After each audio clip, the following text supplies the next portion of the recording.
All right. Hello, everyone. Let me just make sure I mic check myself. All right. Yeah, everything is working. Mic is working. Good, good, good, good, good. I was supposed to be doing this video.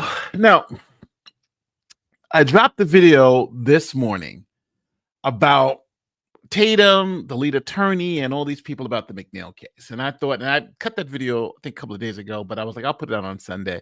Nobody's going to do anything on Sunday. So then I put it out. I scheduled it and it goes out. So then I also get a notification that the Officer Tatum has both Andrew Branca and the lead attorney on his show, and I know both those guys. And I'm like, oh, cool. Let me check this out. But but then I started getting a whole flood of comments like, yo, Nate, you gotta check out this video. Check out this video. This is great. You gotta put it out together. So I'm like, shoot. Hey, Instructor Mike, what's going on? Yeah, I'm sorry about. So in my last video, the one I did, I dropped this morning, you cited the wrong case. and the reason why is I when you cited the cases, I think State v. Egan, I read it and I was looking for the quote that you made. And I couldn't find it anywhere. So I read it. I'm like, there's got to be. I found the quote. The quote was in like 3 or 4 of the cases. But the case that I think the seminal case was City of Miami v. Burns. That was a case where they stated the proposition. But unfortunately, Instructor Mike, you said it was Egan. So when I looked at it, it just wasn't there. So I had to fix that in the video.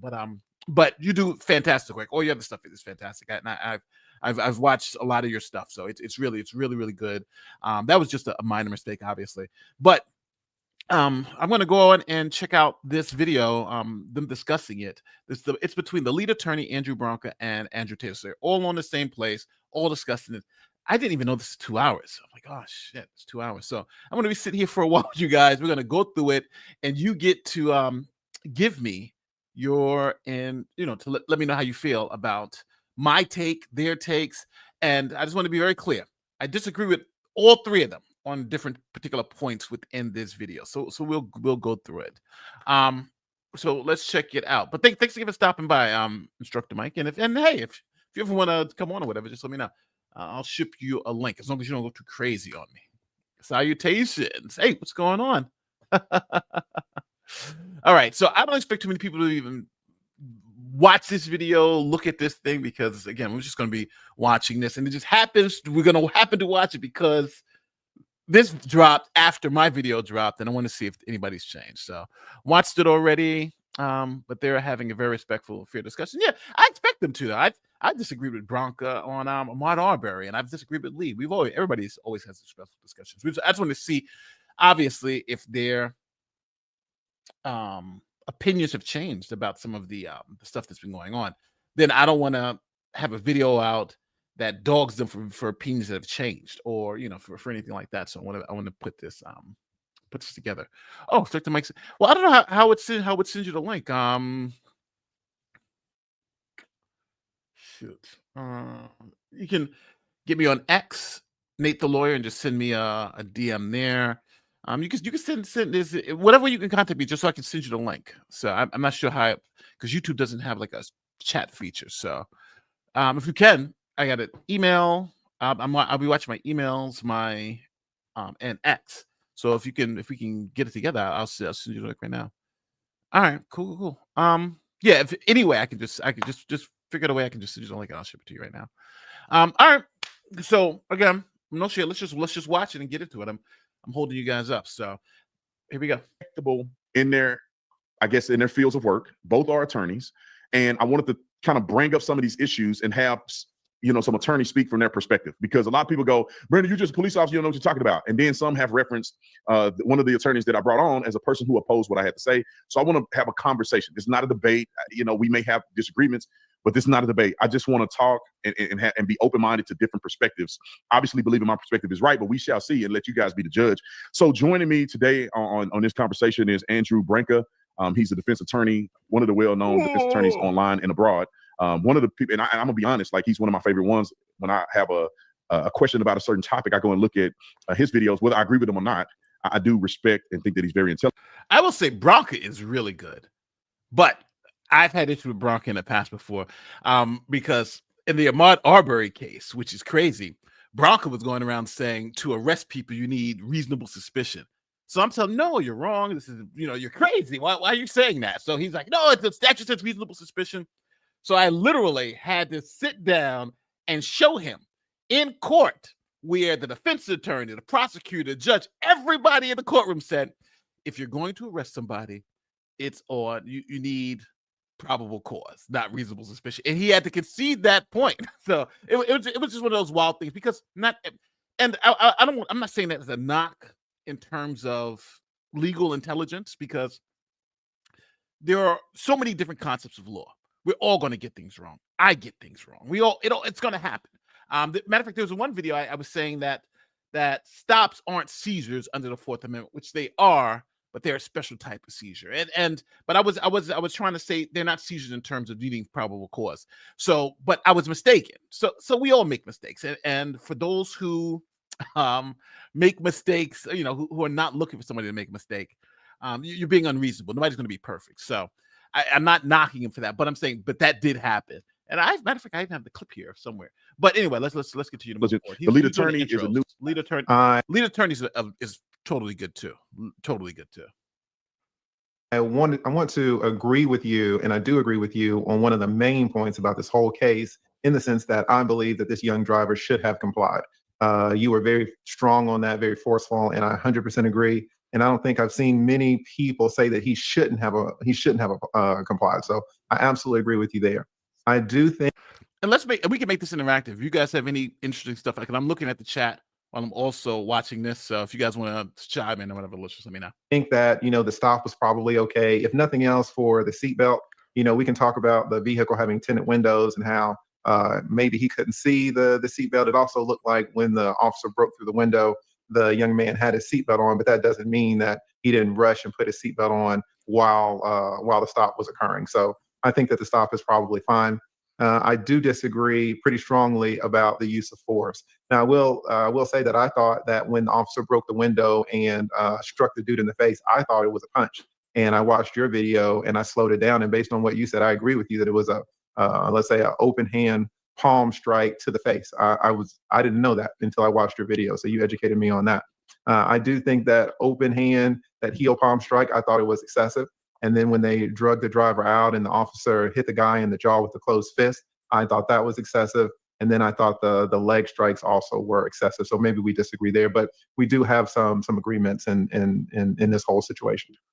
Real quick before I get Andrew in, I could have sworn, and maybe I'm mistaken, that when I watched your video, Lee, that you disagreed with me on the traffic stop.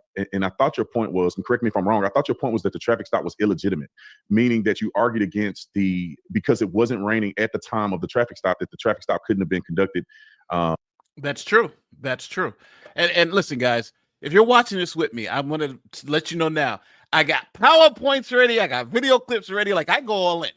And I'm going to be doing research while I'm watching this. So you're going to see my process. So if you really want to learn all this stuff, like, for instance, here's an example. When they start talking about use of force, I don't forget, people, I used to train cops in use of force. I was a prosecutor. This is what I did for the living. So I know use of force, just like, so you're going to get all that stuff. I'm going to be playing clips, playing videos, showing you case law. Because this is the way so this is probably going to be boring for a lot of you, but I'm going to be going in and going through all this stuff so you can see it too. So understand that. So this is going to be a little bit long. And they're talking for 2 hours, but we haven't even gotten into the whole craziness, but we're going to get into it. According to the statute, or shouldn't have been conducted according to the statute. Am I mistaking your point, or have you changed your point? Well, I haven't changed my point in the sense that you brought up a lot of different issues with your video that I guess Lackluster had covered or something like that. So my video basically was only on one aspect of this whole incident, which was the rain. I didn't really get into, I don't believe, too much of the strikes or excessive force or anything like that. And I do believe that the officer needed to see that the driver was committing the infraction while the rain was occurring. Now, we don't have any dash cam showing, that the rain was falling while the officer saw the driver without his headlights. And I did say that the driver needed to be kind of pulled over while the rain was falling. Hold on one second. This was our contention. and he's going to explain it to you now. Oh, there he is, Instructor Mike. Let me send him the link. I just got it. Hold on. I'm just sending Instructor Mike a link. I've never had him on before, so, but I mentioned him in the video multiple times, so he can definitely come on and and watch this with me and explain it. Oh, there you go. No. We're going through the whole thing on civil. If you want a link, just let me know. I'll send you a link too. That's my boy on civil, obviously, another attorney. And here we go. Why hasn't the department released a dash cam when the officer saw McNeil? I'm not sure. I'm pretty certain because it's not raining at the time. But don't forget it's reasonable suspicion. And they're actually, I think, going to go over some of that. So let's see where they're going. But this is a very, very, very good point. Very, very good point. I'm going to say. And let's also not forget, it's already been ruled that the stop is good, the arrest was good, all that stuff is good. So this is kind of after action, but so none of that actually even matters at this point because the stop was deemed legally good by a judge, the prosecutors, everybody. Even the defendants said, hey, the stop was good. But we'll dive into it. Say while it was raining. And now I did say also that there is, if we're going to be technical about it, that's not true. It could be that the officer pulls the guy over and then it stops raining and then he approaches the car and it's not raining. Hold on, let me bring on Instructor Mike. What's going on? What's up, man? What's going on? Nothing much. I put out a video this morning about this, and then they put out a video, and I'm like, oh my God, now I got to do a reaction. So it just got crazy. How you doing? This is the first time I'm meeting you. What's going on? I'm doing good. This is pretty something else. It's interesting to see the lead attorney and Andrew Branca, and even you. So yeah, this is fun. So, but before we get more into their analysis, because that's essentially what I'm watching it for. Sure. I've seen your analysis, and I think it was well grounded. How do you feel about particularly the stop in particular? Because I remember I saw your video rebutting lead attorney, but right now that he's saying it again now that it has to be done. And my contention with this with his whole analysis is that I think he's conflating two issues: the fact that when a police officer can initiate a stop and what has to happen then versus an officer observing a particular offense. So an officer can observe the offense and then can arrest the person, stop the person, or pull it, or do whatever after they observe the offense. And it seems like, and I notated it in his video, he said the officer must pull the car over while it's raining. And I think that's where he made his mistake. What say you? Yeah, that's absolutely not true. At the time we observe the offense, it's better if we have evidence because it's proof of the matters asserted, that we're asserting that this thing in fact took place. But with watching lead attorney's video, I had trouble with that because how can he not understand the spirit of the law, which is often cited in court cases with the legislative intent? No, you don't have to observe the actual rain taking place. In fact, we can argue from an operational standpoint, most cops don't like to get wet. So that's so true. Unless you have a raincoat, they're not trying to really make that stop in the rain. They don't even want to do a traffic crash investigation in the rain. So that's really, that's another thing too. And he means well, but it was clearly missing. If you're arguing this from a position of teaching law school students, that spirit of the law is often quoted in most situations where the government kind of needs to give its officers a leeway into allowing them to enforce certain things. And especially in this given situation, no, it wasn't actively raining. Yes, the statute did say during, but I think it was State v. Egan. And I think you said there was a different case, but that's the one that I saw. I can do more research again. But the Florida Supreme Court already ruled the legislative intent is not only so that you can see, but that others can see you. And as long as, was it Heehan versus North Carolina, United States Supreme Court said police officers are not even required to state the law like constitutional scholars. But if they understand the legislative intent, the concept behind the law, then it is allowed under the Fourth Amendment to the United States Constitution. So I didn't really, understand how could you make the claims that you make without research. case briefs. Like that's Yes. all law school is about. Like, what are you doing? Yes. And for those of you who don't know, what we're talking about is that our opinions matter, but they don't really matter. It's what the court says that matters, no matter what's on the page. And I always find it fascinating when people start talking about the spirit of the law and they're not applying in this particular case. The whole reasonable suspicion is literally spirit of the law doctrine. Yes. There's no reasonable suspicion in the Constitution. Matter of fact, all searches and seizures should be done with probable cause. That's what the Fourth Amendment says. Yes. And reasonable suspicion was made up as kind of this bridge between not needing probable cause and needing probable cause for a search.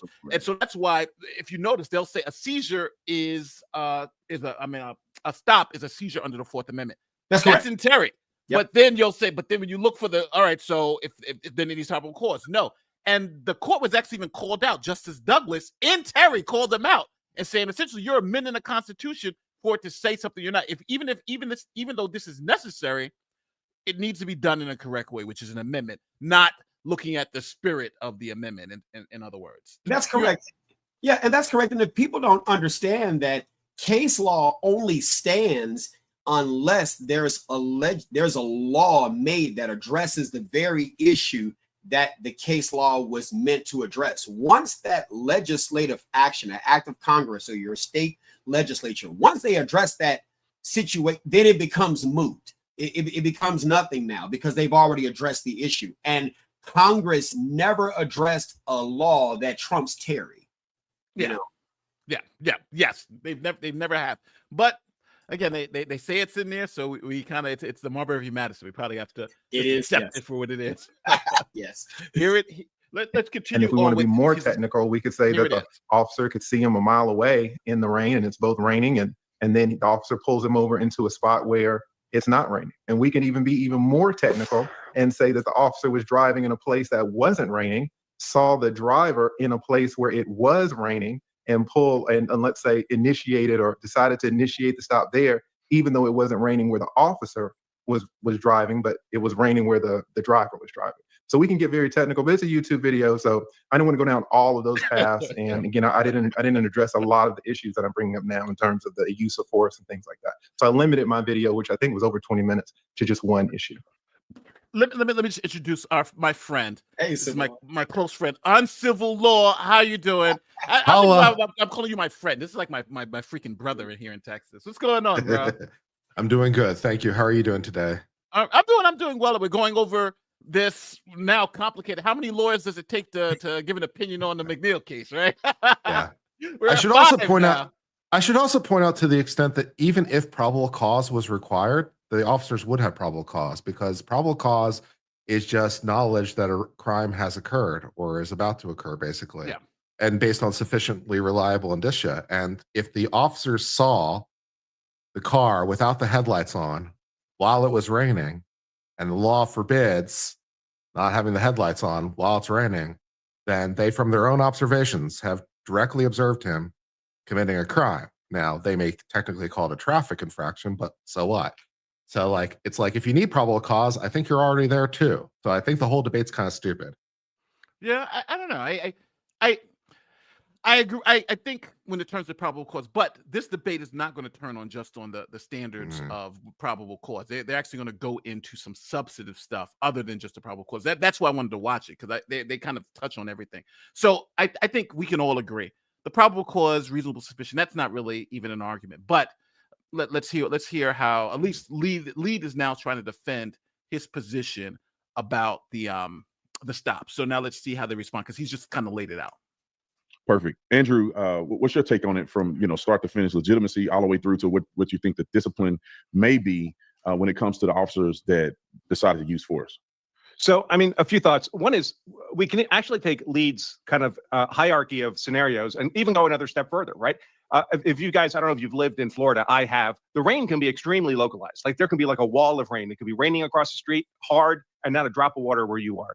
It could have been a scenario where McNeil was driving and it was not raining where he was driving, but there was rain falling between McNeil and the officer. And to the officer, it looked like McNeil was driving in the rain with no lights on. So McNeil could have been in the right. He could have been in the right. He could have said, listen, it was never raining where I was operating my motor vehicle, so I didn't need the lights on. But here's the thing. All this use of force stuff is happening in the context of a traffic stop. And in the context of the traffic stop, it doesn't matter whether the officer's right or not.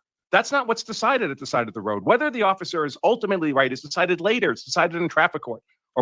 Now I'm stopping to here because that is the North Carolina case that you just cited, right? Isn't that what the court, what the Supreme Court just said? Yes, Heehan versus North Carolina. Absolutely. Yes. And in that case, it was a brake light, right? What happened?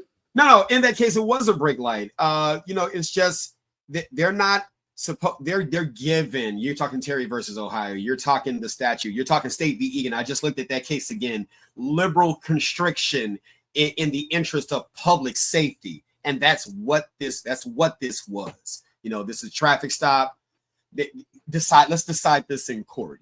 So Branca is correct. This is a traffic stop. Absolutely. Whether the charges will be dismissed for the traffic stop. During the traffic stop, the driver is absolutely bound to obey lawful orders to do with the traffic stop, whether the officer is correct or not. The driver could be 100% correct, and the officer could be 100% wrong, and the driver is still obliged to obey the lawful commands of that officer. Present his license, registration, insurance, comply with lawful orders for safety, get out of the car if there's legitimate reason to get it, all that stuff he has to do, and he certainly has to comply with arrest. And if he doesn't, the officer is privileged to use, at least in this particular scenario, non-deadly force to compel compliance with that lawful arrest. But now I want to pause it here because the one thing I think people don't realize is that I think Branca said it beautifully, is that they want to fight the ticket right there on the street. Right. And that is not the time to fight. Even if you feel it's wrong, the time for you to argue is generally in court, right? You go to court, you have an attorney, and unfortunately, no matter how bad you think the situation is there, your job is to get out of that safe, sound, and back home. I'd rather go home than go to jail. And I think that's the problem with this kid. I think you say it a lot of times, uncivil about, don't argue, the court, what is it? The side of the road is not the court or house. Yeah. Is that you or somebody else? Yeah, it's like you're not entitled to an immediate roadside adjudication. That is not how that works. The judge comes out, you were right. Your lights were on. And you're also not entitled to a supervisor. I wish people would stop thinking they are, because that's not an entitlement. Yes. Oh yeah. Give me a supervisor. And when the supervisor gets there, is he going to come there and say, you know what? All of this is wrong. Free the man. Free him. All of this is wrong. Sometimes it happens because I've been that supervisor to come and to see me like, all right, this is a problem. But I wasn't required to come because sometimes that does happen. But most of the time it's kind of like, I'm here, but you just maybe come here for nothing. Yeah, I mean, they can't be required to come for the very simple reason the supervisor may not be available because they might be busy doing something else. So they can't possibly be required. This doesn't make any sense. 30 cops, and sometimes it'd be me. I'd be the only supervisor. I couldn't go to every call. It'd just be ridiculous. Yeah. And it's generally, in my experience, not the officers who are determining how much force is used in the arrest. It's the suspect who's determining how much force to use in the arrest. Now, since they're going to start moving to use of force, but I do want to bring this up because I used to teach this, but this was 10, 15 years ago, so this may not be up to snuff as of right now. But this is I used to teach use of force in New York State.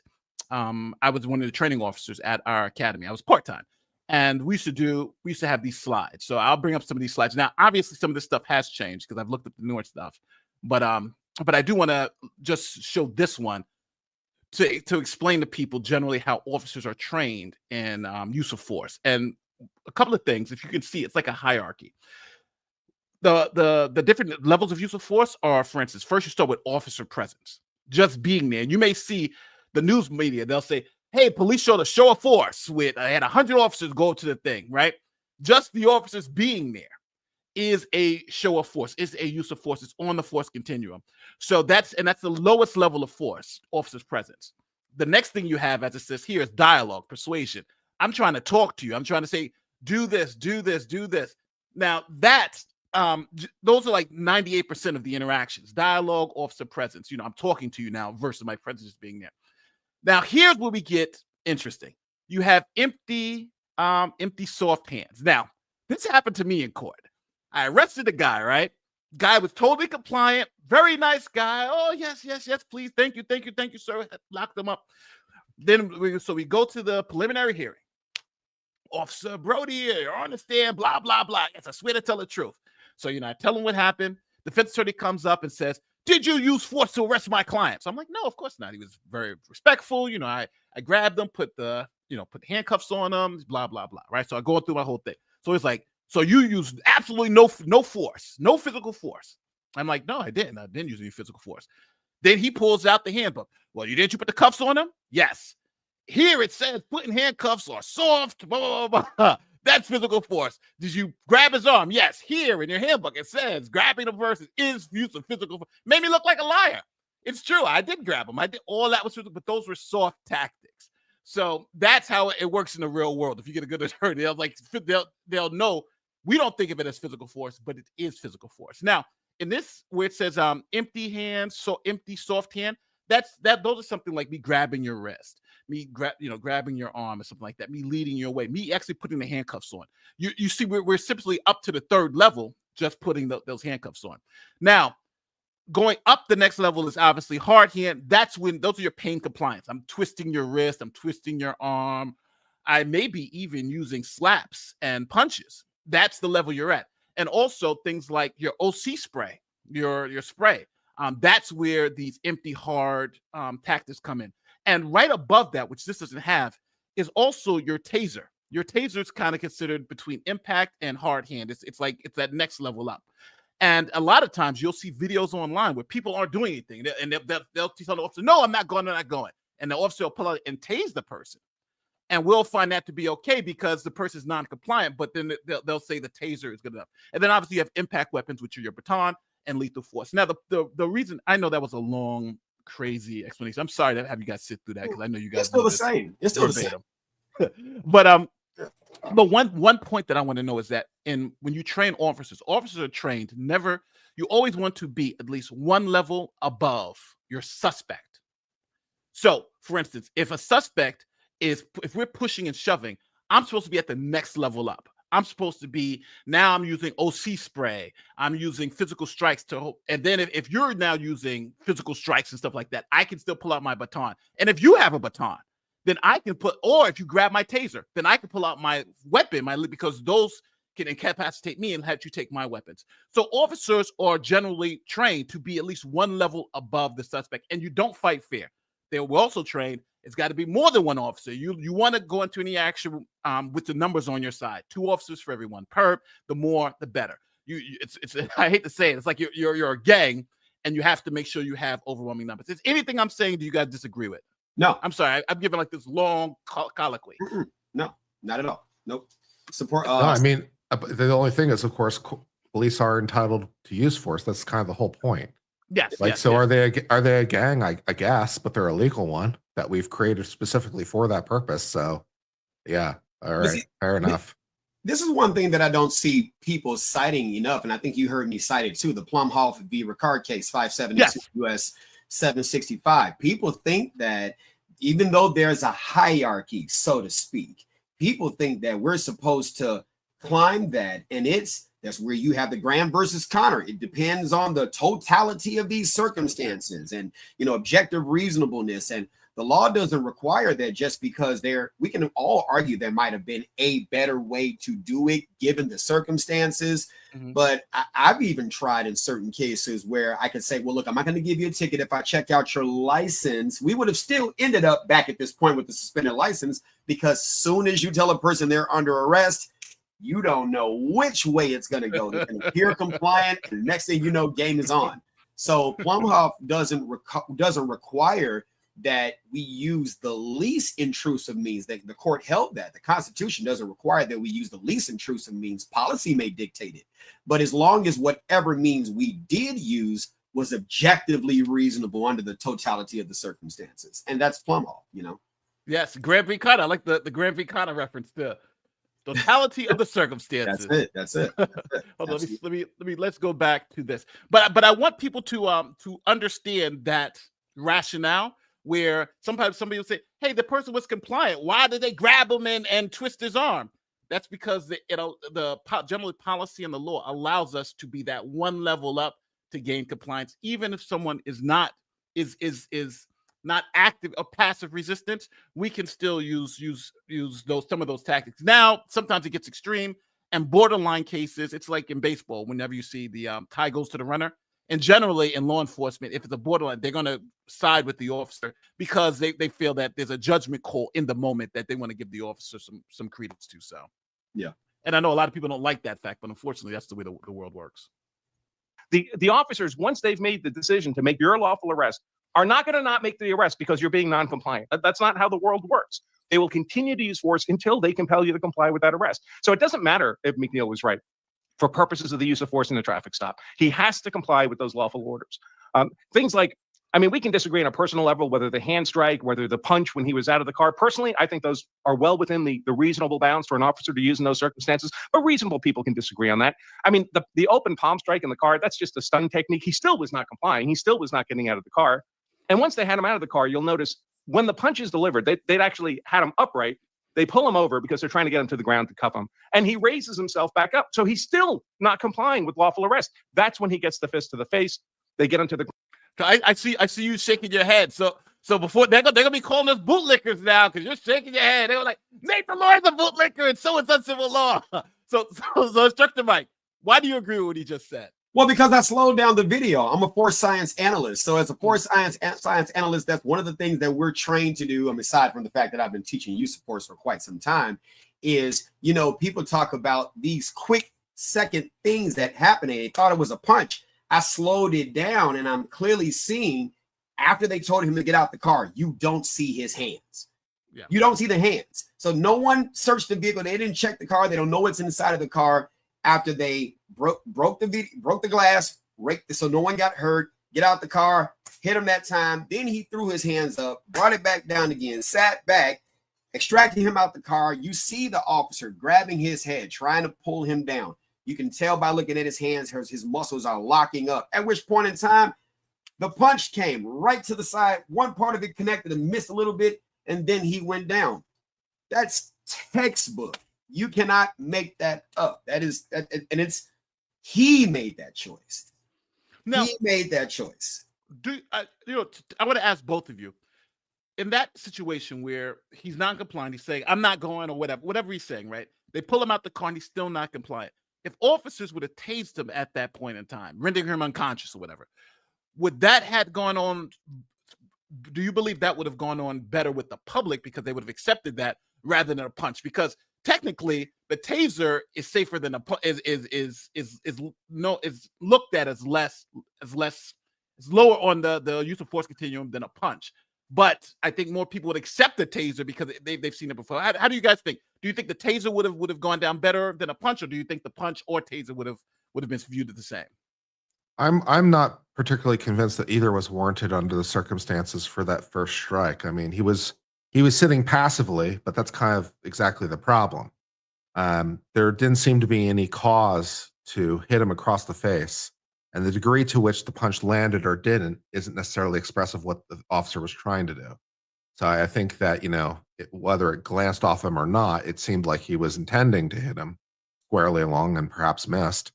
But it didn't seem warranted by the situation. He was certainly not cooperating, but I don't think he was actively resisting either.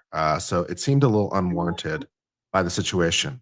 And also when he was thrown to the ground, it's kind of hard for me to tell exactly what's going on because the video isn't necessarily clean, at least the video I've seen.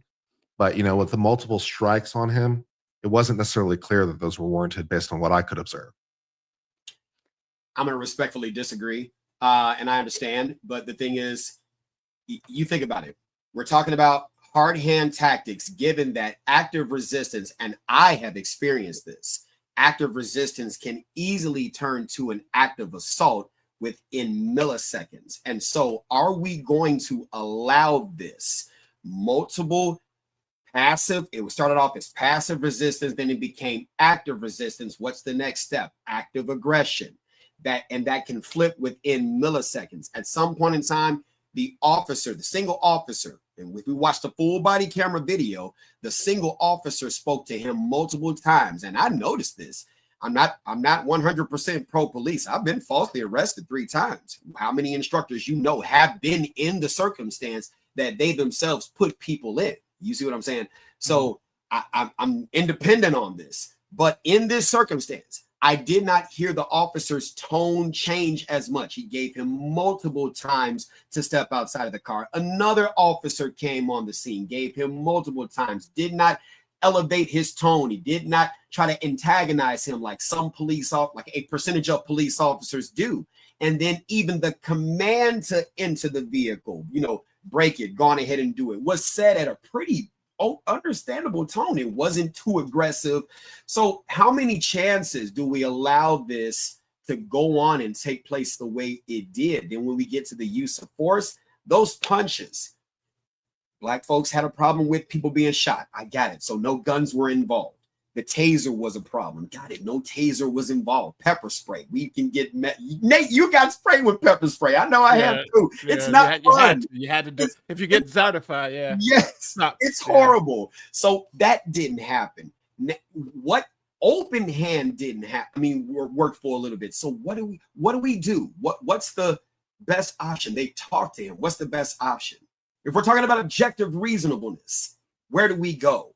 Given the tools that are available, do we have Justice Scalia come from the grave and say, "Hey, buddy, cut it out"? Just what do we do here? You know?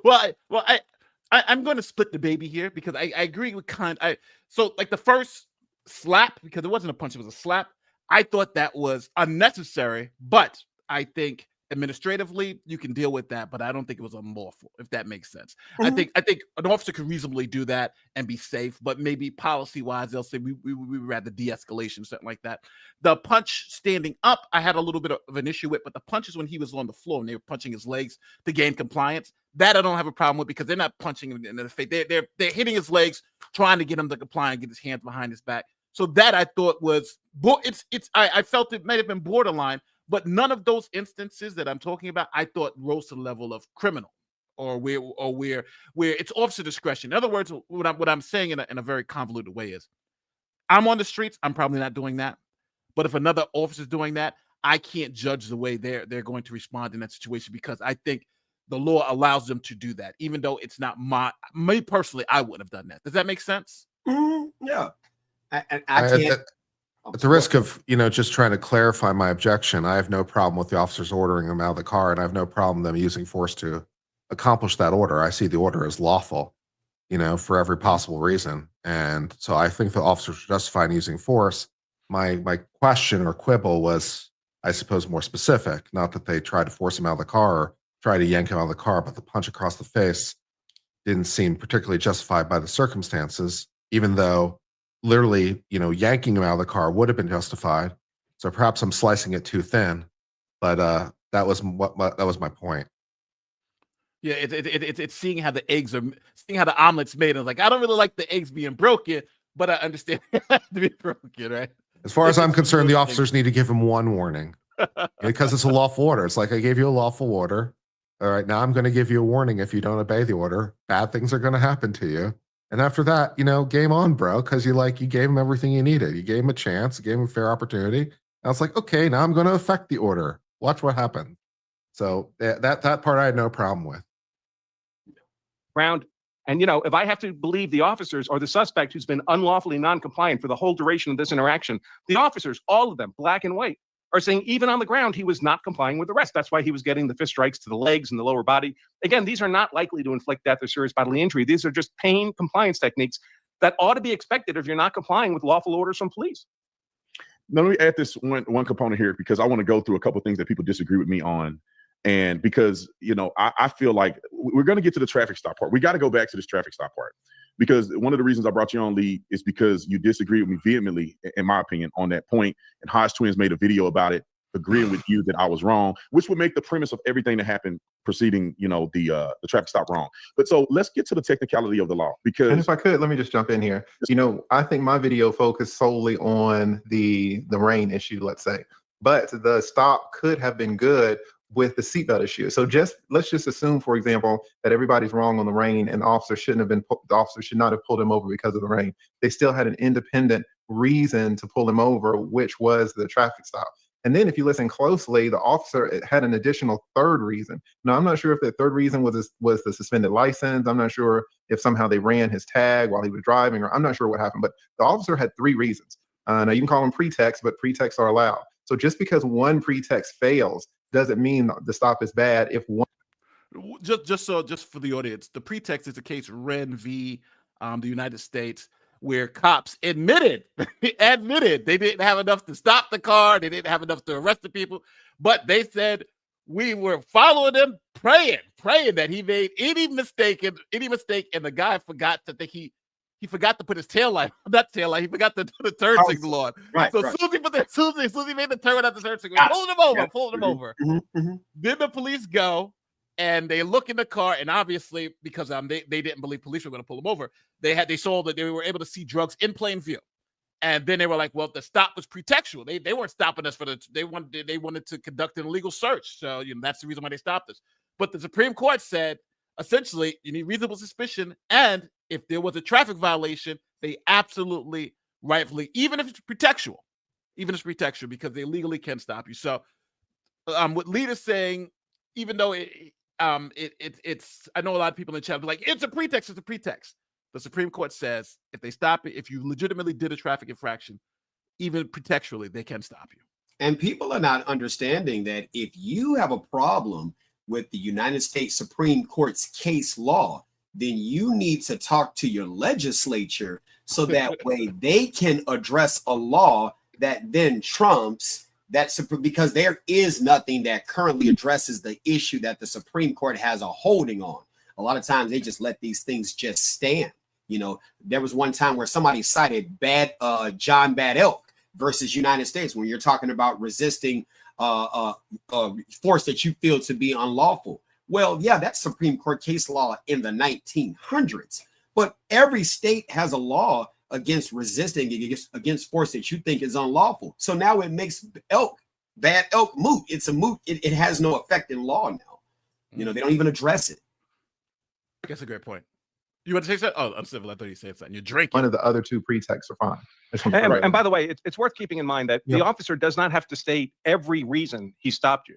He could have additional reasons that were never said on that body-worn camera that would be perfectly valid for a stop. In fact, technically speaking, the officer who stops you does not need to give you any reason for the stop. He has to have a reason that he can justify later for the stop. Truth. But in the moment of the stop, he does not have to give you a reason for why he stopped you.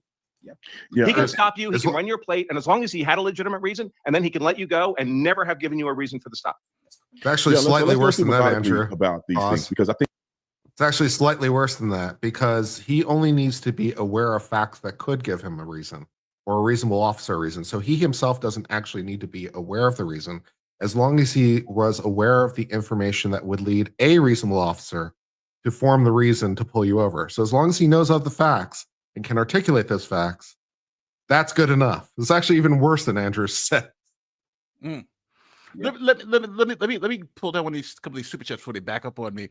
My tactical instructor, the great John Farman, taught me the one test you shouldn't fail in life is the attitude test when cops pull you over. That is Mexican Iron Man. That is so true. That goes a long way, man. Yeah, if this guy was a little bit more polite and courteous and respectful, this could have gone a lot of different ways that would have been better. There hasn't been a court that said it was a lawful stop. Yes, they went through a preliminary hearing. He pleaded guilty. Yes, it's all lawful. It's all lawful. The court is like this. If it wasn't a lawful stop, he wouldn't have needed to plead guilty, because they would have said everything is bad.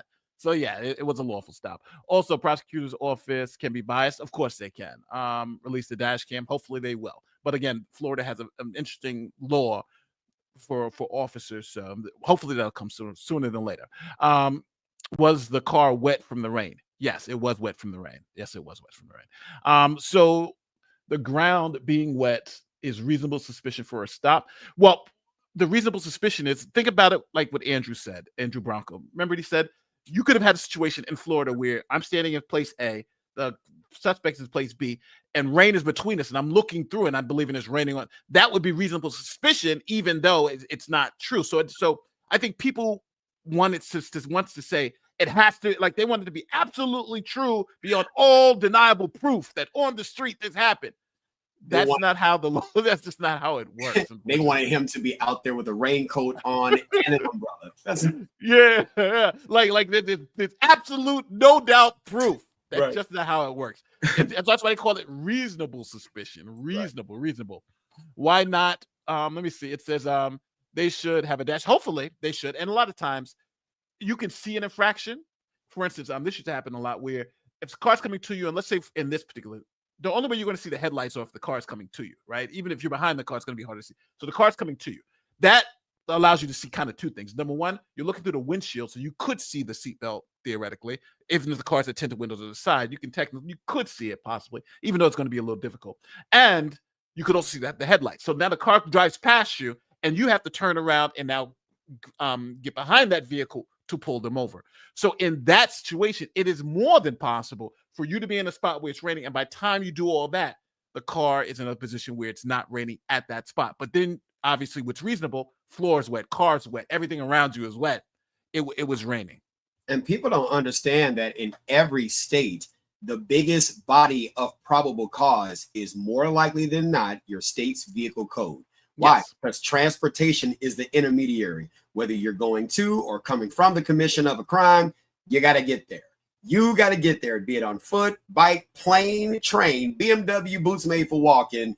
They're gonna have a heap ton of laws to stop you. And I can tell you from operational experience, I have the reason, and then I'm looking at other reasons: cracked windshield, obstructed windshield device, broken tail lights, and now you maybe the reason I stopped you was that, but then maybe it clicked back on. So now your front headlights work, but then it's this other reason. So people don't understand. You don't have to like the system, but at least understand how we spider web this thing. What the cards that we have at play when we're playing this law enforcement game. And when you step into your vehicle, you sign up for this spades game that you didn't ask to play. Let me shout out to my brother King Buck 360. This is a long time member. Thank you for the love. Thank you for the love. I really appreciate it, King Buck. It's always here. Great guy. This is David says the body cam doesn't really prove the claim that it wasn't raining. This is again. It's not. You don't have to prove it right there at the traffic stop. Right? You don't have to prove it. Let's say uncivil law mentioned this before. Let's say it's all wrong. You're still in a bad spot. So if they put here, it could have been drizzling or sprinkling. Yes, which might not have been picked up by the body cam due to lighting conditions. Yeah. Yes. But again, I just want to make it very clear. People think they're putting the stop, like whatever happened at the stop. It's not even beyond a reasonable doubt. It's absolute proof beyond all, anything else. It's like that. That's just not the standard when it's reasonable suspicion. We're talking about really the lowest standard in the criminal justice system, which is criminals. Like that's as low as it really gets. And the thing is, it gets us to bigger things. Do you think a person is going to have across their forehead murder warrant? No, that's not. If only it were that simple. Like if people could wear their rap sheet across their face, the biggest thing, and it just illuminates. Then yes, you don't have it on your forehead, but it's not that simple. It gets us to bigger things. It gets us to the kilos in the trunk, the hidden compartment. It gets us places. This one says, was the car wet from the rain? We said that one already. I got one more I want to just go through before we get here. And that one is here. Sorry. Couldn't the spirit of the law work both ways? Why shouldn't it favor the government citizen? Spirit of the law is bad, whether for safety, cops reach. The spirit of the law is really legislative intent. What the legislature intend? It says rain, smoke, or fog. That doesn't say snow. It doesn't say hail. It doesn't say all that other stuff. So I think you can make a reasonable determination that if it was a hailstorm or a snowstorm in Florida, which happens sometimes, that this would apply in those situations too. And generally laws of public safety from the cases that from Florida state that there's going to be a liberal construction of those. In other words, the goal is public safety. The goal is for the cars to be seen and you to be seen in inclement weather. So that's what the law is. That's the spirit of the law. So that's when we talk about the spirit of the law. What's the real purpose of it? And it's not about the technical definitions of it in the courtroom. It's about how it's applied on the street in the real world. And people just think that the government is just absolutely against the average citizen, when if you don't understand the case law, you can look at Ohio versus Rayner, 532 U.S. 17, 2001. The court said the purpose of the Fifth Amendment is so that your innocent statements, this is why it's extremely important that you understand Salinas versus Texas. Say you want your lawyer, plead the Fifth Amendment. Why? Because your innocent statements can be used against you. Things that you think are just innocent. It could provide a causal connection between the facts and circumstances we know, the little holes that we need to answer in an investigation, and your innocent statement that is in and of itself innocent, but it provides a link. They gave you an out in Rainer, which is up to you to know that. Oh yeah. Oh yeah. The people would love to hear from attorneys, because this is something that comes up all the time, right? People are still telling me that the stop was illegitimate because it wasn't raining. Can we get to this point to talk about it? The statute reads, and I'm gonna paraphrase it, that you must have your headlights on during dusk dawn, any rain, fog, or smoke. And well, I do want to say it says during any rain, fog, or smoke. The during actually is an important point. Right. And I would argue that during is meaning while it is raining, meaning that it's overcast, it has rain, and it continues to rain, whether or not it has stopped for a period of time or continued for a period of time. There's rain on the ground. There's visibility issues. It's in any rain, meaning that it had to have been raining. Now, let me show this clip real quick of the rain droplets on the car, because this is what my main point was when I made the video, was there had to have been rain at some point, right? It doesn't appear in reasonableness that this was a car wash, right? He just washed his car. He didn't indicate he washed his car. It's clearly gloomy outside, rain on the ground. It had to have been raining at some point for this car to be as covered in rain droplets as it is. Even while he's traveling and driving, sometimes the raindrops will just brush off the car because of the wind if he's driving a distance, but it's spotted as if the rain had just hit the car, at least in the last several minutes.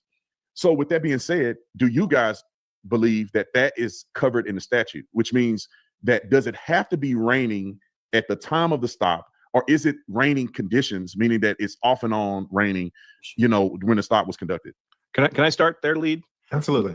So I would say, as a criminal defense attorney, right? So I put a very heavy burden on the state. My reading of this statute is that the officer would have had to have seen him operating the vehicle without headlights on while rain was falling on the car. Not it was raining a little earlier or raining a little later. It has to be raining in the moment. The officer has to see him operating the car in rain without the headline on. That's a valid reason to stop. I don't think it. Now I want to make sure we're all agree with that, right? The officer has to at least observe him when it's raining and the lights are off and he's driving, right? No. All right, go ahead. No. And we're going to cite State versus Egan. The Florida Supreme Court addressed this. It's the legislative intent. It's inclement weather. Now, if it's sunny outside, I'm not going to stop you for inclement weather because, I can't even justify that by pulling up meteorological reports of what the weather was like during that time. But the weather during that time, and it's clear it's on the camera. It's not sunny. It's rather cloudy. There is rain or some evidence of some sort of condensation or rain that was previously inexistent. We know rain can stop and start at any given time. So it's the spirit of the law. This applies. And for Branca to argue that point, this is a moot issue because now we're trying to assume facts, not even in evidence at this time. It's not the fact that it's raining. It's the fact that it's the legislative intent behind it, the conditions that are obviously present, not whether I saw you, it was raining, then the car drove by, it stopped raining. That's a moot issue. What do you think? I don't know if the court has actually sliced it this differently, but I have a sneaking suspicion that if they interpret the letter of the laws, what it means to be during rain, what does that actually mean? I have a sneaking suspicion that the court would say intermediate rain counts as during. Yeah. So even if it has stopped raining in that precise moment, if it's raining off and on, I would assume that even if it is not raining literally at that moment, that still counts as during the rain. If the court ever came to adopt the question. So yeah, I don't think they're going to slice it based on whether it was literally raining at exactly that second. They're going to say, was it raining in the period, including some intermediate periods when it was stopping? So that's probably during, if I were a betting man. But and I also want to ask this: are we all in agreement that the officers did not have to pull the car over while it was actually raining on the car? That much right? we all agree on. That much we are 100% clear on. Because that's where this is going. All right. Yeah. I mean, we all agree the officer doesn't have to actually pull you over while you're speeding. Like if he saw you speeding and caught up to you and you're no longer speeding, that still counts. We also all agree the cop doesn't have to arrest you during the bank robbery. If there was a bank robbery and you kind of got away, And now you're driving down the road perfectly legally, might I add, in this scenario, just to make our life fun. You're perfectly driving down legally. It's like, geez, I really wish I could pull the guy over for the bank robbery, but I can't. That happened 5 minutes ago. Oh, well, that's not a conversation anyone's having. Once it stops raining, you can turn your headlights off like that, and you're still valid under Florida law because it's no longer raining. So that would not be a valid reason for a stop. That said, I think none of us knows what happened, right? We weren't there. Nobody evaluating this in traffic court or civil court or any other court was physically present when this happened. All we can do is make reasonable inferences from the evidence that we're seeing. And the evidence that we're seeing is a car covered with a lot of drops of water, which would be consistent with it raining. Now, what reason would we have not to believe that? I don't know. I've not heard. Is there any reason? Did the cops see him pulling out of a car wash? I mean, what's the evidence that would be contrary to rain? Of course, we can speculate reasons, but speculation is not a legal defense. Right, and I would agree with Branca and you, Officer Tatum. I believe at some point it was raining, so I think we all agree there. I do believe that the rain needed to occur during, or let's say the driver needed to have his headlights on during the rain. Now, I had not thought of the situation that Branca mentions, which is possible, especially in Florida, where the officer is at one location and it's not raining. The driver is at one location and it's not raining, but there happens to be rain in between. And the officer feels like the driver is in violation of the statute because he's seeing through the rain and assuming that it's raining where the driver is. That's very, very technical, but he's absolutely right on that. And we can see how tough it can be to kind of get to the bottom of these cases because they're so fact dependent. But I do believe, I agree with Branca that it's not enough that it rained at some point. It's not enough that the weather is inclement, which I agree with you it was. If we look, it's certainly cloudy out there. I do believe that there needed to be rain during the time that the driver had his headlights on. Right. So I think that's good that I heard from both of you guys, because I think that you both disagree with my assessment, which is that, the way I looked at it was the totality of circumstances in the rain, which means that if it's raining outside, it had been raining, his car is drenched. Now, he didn't mention that the windshield wipers were on because he didn't mention that part. But I think in the statute, it says if the windshield wipers are operating, then you have to have your headlights on if you're operating the windshield wipers. Now, he didn't say that. I don't know if that was the case or not.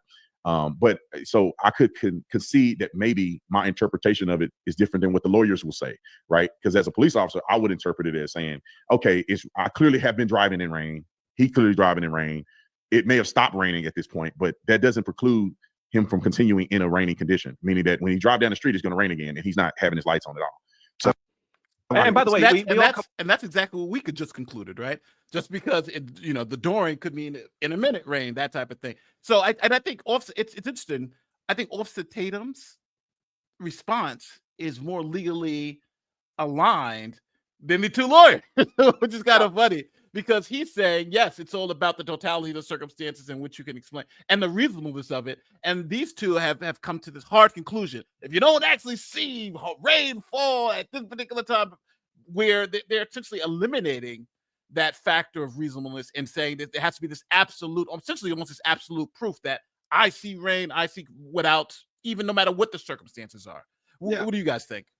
Well, even Section 535 of the Florida Driver's Handbook talks about reduced visibility and that you must turn your headlights on when driving between sunset and sunrise twilight. And it pretty much mimics Section 316.2171B of the Florida statute and this whole thing about during. So by him getting the driver's license, it's implied consent. You consent to having taken this test, passed this test, understood that you had to have the lights on during, but during, just like uncivil law was saying, it could be where it stopped, it started. It could be a rather liberal interpretation of this. And during lead attorney's video, he was acting as though the viewers are his law students. Well, I love the website oya.org or .com where you OYA kicks ass. Yes, I love that website where you can sit there and listen to the hypotheticals of the justices, both past and current, to see the way that they interpret the law and the way they argue and ask those questions. So when we're looking at strict statutory interpretation, you don't know the courts. You don't know the courts. You really have to listen to Well, during. I remember a time when I was in the Hamptons, and that's where they'll go. That's where they'll go. Yeah. You know, I do want to ask even about this. I think a lot of people, a lot of the comments you're going to get to is they'll say the cops didn't have their lights on. The cops were violating the law too. That's how it wasn't raining. But then I like to just point out, even in the statute, it has an opt out for police officers. Whatever it says, law enforcement vehicles may be operated without the lit lights required by this chapter under the following conditions. And A is the operation without display of lighted lamps is necessary in the performance of the law enforcement officer's duties. And they go policy. So, you know, people are like, oh, the cops didn't have, they were violating the law too. Well, they are going to say, well, in the law enforcement duties, blah, blah, blah, blah, blah. So the law understands that, yes, officers can speed to catch a speeder, right? It's like, well, they're speeding too. Yeah, they have to speed to catch a speeder. Or they'll run a red light to catch somebody who's running a red light. Yes, officers, and unfortunately, we give them that ability because we understand they have to go and to effectuate the law. Sometimes they have to bend some of the rules. If you don't It also just doesn't get you anywhere. Even if the officers were breaking the law, it does nothing with respect to whether he was breaking the law or not. That's dumb. That's the classic argument of everyone else was speeding, but you pulled me over. You have to pull everyone else for speeding too. It's like, no, sorry, I got you. Sucks to be you. Oh no, it's just your bad day, man. A lot of these commenters are saying the cops are breaking the law, but and they'll cite this statute, but don't read the rest of the statute where it literally says the cops can actually break the law, right? They'll just read that first part. So it's just, you know, but again, I mean, it's just like I can concede the point. It's like, what am I supposed to do with this information, right? Sure, they're breaking the law. What do you want me to do about it now? How's that helping anyway for what I'm trying to decide? What do you want from me? And people, I'm going to read the super chats, but you know, I'm just letting the conversation flow a little bit, and we'll get to them in a nice little break. These things, right? We're not driving with the statute book next to us, and the driving schools probably teach their students, hey, your headlights go on when your windshield wipers go on, as a handy rule of thumb. But the statute doesn't say anything about windshield wipers. It says it has to be during rain, snow, or fog. So we may all use that rule of thumb. The police making stops may be using the windshield wiper thing as a rule of thumb. But if we're going to be talking about the law, the statute actually doesn't require that. And that's where it goes right to what Instructor Mike was saying. It's about inclement weather and what the law was designed to do. It's about visibility. It's about saving lives. It's not about the technical, was it, you know, during at this particular time. There's a larger purpose to the law. And I think that the statute should be a little more specific because it is very ambiguous, right? Dusk dawn, which can be, most people kind of get dusk dawn. But when it says during any rain, fog, or smoke, what does that, it's hard to determine how much fog is considered fog, right? How much smoke is considered smoke in which a person can detect that, okay, this is enough smoke that I think this is smoke that I have to put my lights on, or this is enough fog that I think I should have lights on. You know what I'm saying? It's like these or enough rain, right? If 1 or 2 drops hit your windshield, you don't put your wipers on for 1 or 2 drops. You just you wait to see what's going to happen, right? But I would suggest, and we don't send our best and brightest to the state legislatures, let's admit it, right? So you can't expect great things out of many of these statutes. But to the more they're ambiguous, the more important it is that the driver comply, because all ambiguity means is that the driver and the officer could have a difference of opinion about whether the conduct falls within the scope of the statute, and there should be a stop. But we've made, as a matter of public policy, we've made the decision that they don't get to debate that as equals on the side of the road. The cop makes the decision on whether it's a stop. He makes the decision on whether to write a ticket. He makes all these decisions there on the side of the road. Now, if it turns out he's wrong, you can try to follow up in traffic court with that, or even civil court if you believe your rights have been violated. But in that moment, as long as the cop is otherwise acting lawfully consistent with the traffic stop, you have to obey his commands. It's not a debate forum there during the traffic stop. I think we all agree to that, right? We agree to that. It's not a legitimate, way to handle it. Is that you think you're going to litigate something on the side of the road? And can I bring up? Even if you're right, you could be right and the cop could be wrong, but we still don't allow that. And can I bring up a Supreme Court case from 2014? It was Highen versus North Carolina. I don't know if you guys are familiar with that one, but I read it the other day, and it was. It's like we're bringing up all the cases. right. An instance where even though the cop was actually wrong at the initial stop, it was done reasonably and in good faith. So they still granted him the traffic stop initially, and he was able to have the drugs that he found admissible in court. Which the scenario was, a guy was driving down the street with one taillight. The cop pulled him over for one taillight, found drugs and everything. But then it was argued in court that, wait a minute, the statute says that you only have to have one operating taillight. But the Supreme Court ruled that the officer was acting reasonably and in good faith when he made the stop. So they allowed him to keep the stop and also keep the drugs that he found. And that's reasonable suspicion. That's why people don't understand how low that standard is. Even the cop was mistaken on the law, right? But it was all reasonable. It was reasonable. So we're going to hold that stop to be reasonable. I think people that's the key point here. People don't understand it. It doesn't have to be correct. The officer could be wrong. That doesn't allow you to essentially get into to a situation where you can now not follow the officer's instructions, because the officers make mistakes and the law is flexible enough to allow that. And the thing is that if people don't get into the weeds of the hiring decisions that are made by law enforcement departments, people don't understand that not all law enforcement agencies are created equal. Not all law enforcement agencies train. Not all law enforcement officers are well versed in the law, even to a conceptual level, to understand that they should know it, though not like lawyers. They should understand it conceptually. And law enforcement is like a practice. You may have one officer who's great at traffic law. You have another officer who's great at looking for drugs and doing drug interdiction. You have another officer, all police officers, who are great at homicides and who's great at it's like an individual practice. And you don't know which officer you're going to get. Don't like the system. You don't have to like it, but understand how law enforcement practice works and why compliance just makes sense. Because I'm gonna land on this. There's no special uniform for the officers who should not be police officers. There's no special uniform for that. You're wearing orange, let me comply because you're definitely on the spectrum. No, that it's not. You will never know. They all wear the same uniform.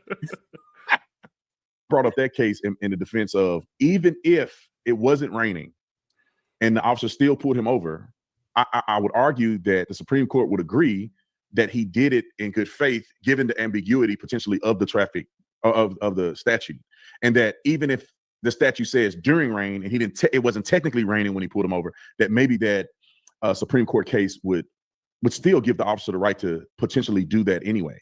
Well, I would. Egregious. Yeah, I see what you're saying. I would disagree with that.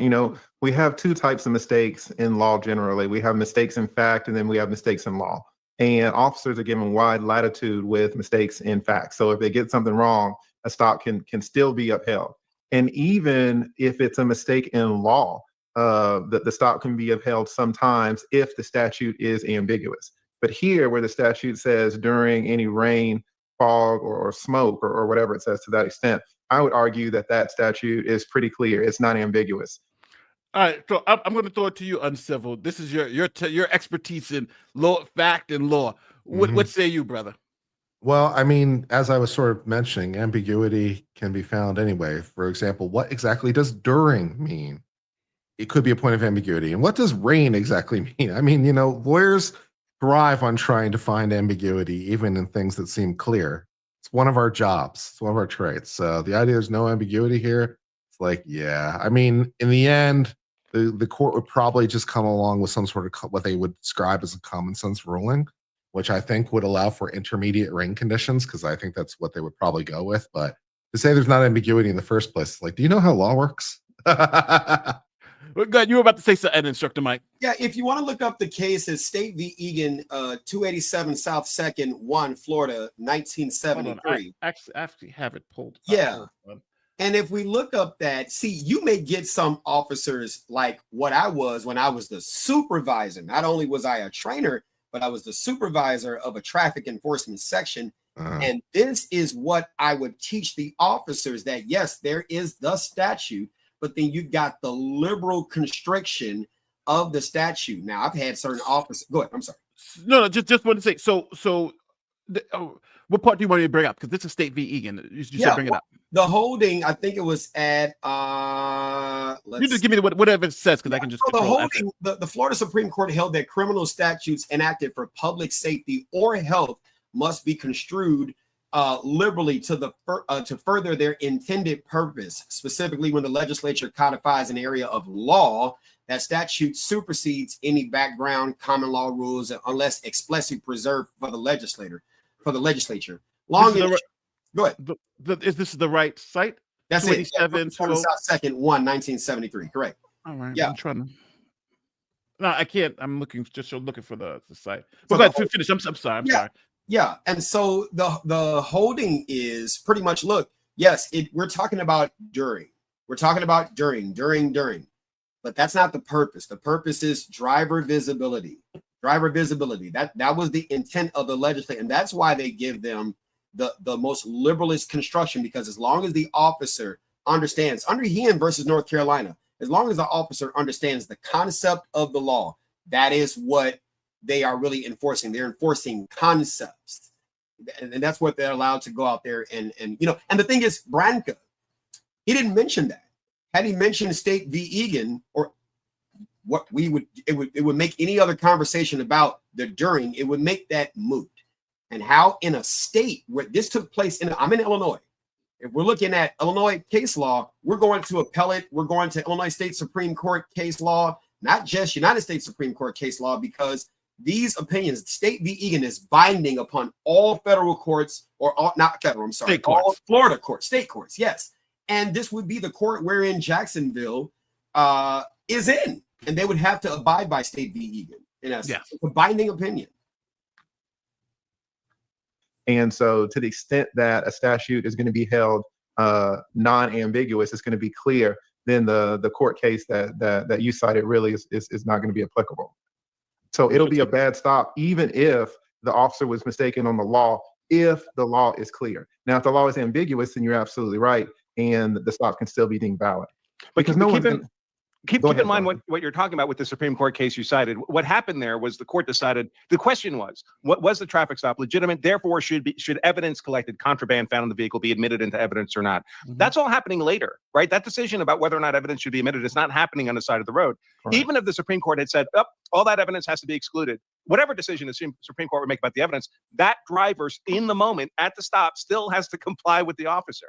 Right. So again, it hardly matters what would happen later. That's inconsequential to the use of force decisions here. The use of force decision is, can they use non-deadly force to compel compliance with their lawful orders? And the answer is unequivocally yes. He has to comply. If he doesn't comply, he's subject to arrest. If he's subject to arrest, they can use non-deadly force to compel that arrest. I will say that McNeil ought to thank his lucky stars that they did not see that knife on the floorboard until after they had him out of the car, because he certainly would have been held at gunpoint had they seen that, and he might well have been shot if they thought he was reaching for it. Yeah, let's jump to the use of force, because I think we gotta, the audience can see what the perspective is. I would concede that if I were the officer trying to defend that in court, maybe I wouldn't win that case, right? Or maybe the lawyers would articulate that the statute was very clear. So I concede on that point. Let's talk about the use of force, because this is another point where people are saying, forget all the rest of it. Everybody agrees you should listen, but to use a palm strike, some people still think it's a punch in the face. Now, the courts in Florida have determined that the officers had done nothing wrong, meaning that they're not going to press charges against the officers after review of the footage. And so, do any of you believe that the officers will be held responsible criminally at some point, or will the officers be held responsible civilly because of the use of force in the car? We'll just start with the in the car one first. All right, so now let me ask you guys, because I got two highly capable lawyers right here. Tell me, what do you guys think about answer that question? I think he's right. I think that it's more likely that the initial reason for the stop is probably moot, because the orders were valid when they were given, as long as there was like any rationale for the pulling over at the point. So I don't know if I go quite to the nth degree that Andrew went, but I'd say that he's probably more right than not, that the issue in the moment is going to dominate any sort of analysis relating to the stop itself. I think it's probably true. Yeah. Well, what answering the Tatum's question? Let me run it back, because Tatum gave like a little. He was throwing a question to them. Let me roll it back. A couple of seconds. Responsible criminally.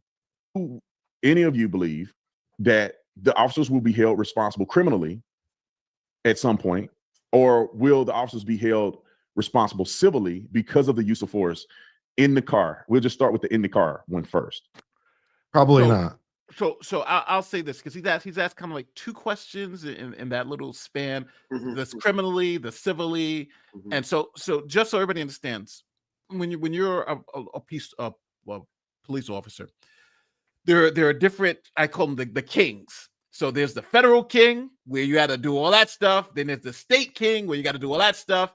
Then if you're a locality king, we're that, and then you have your department's policy, and you got to follow all of that. And the lower it gets to you, the more restrictive it gets. So where the feds are very, very broad, the state gives a little bit more narrow, and then your locality even narrows a little bit more, and then your department even narrows it a little bit more. So even though generally you can do X, Y, and Z based on for the feds, you won't be able to do it based on your department. Now, the way lawsuits work, if for instance, in this particular case, I think a federal rights lawsuit, even though they filed one, is probably less likely because the feds, the police officers have immense power. We're talking about everything from the thing that Kurt you hate the most, qualified immunity, to even like the case that we just talked about in North Carolina, where the officer was wrong on the law, but they still so we got a conservative Supreme Court. This is likely not going to go, it'll go through the district court, but I don't think it's going to be as successful as most people think. Now then we go to the next level, state. Well, then if the officer is violating some state, but you have the state attorney just saying, hey, even though it looks bad, there's nothing criminal here. So the district attorney's already cleared these officers. So I don't think you have any state criminal charges. Now we're talking about essentially state civil charges. Well, with the officer, we're talking about department policy.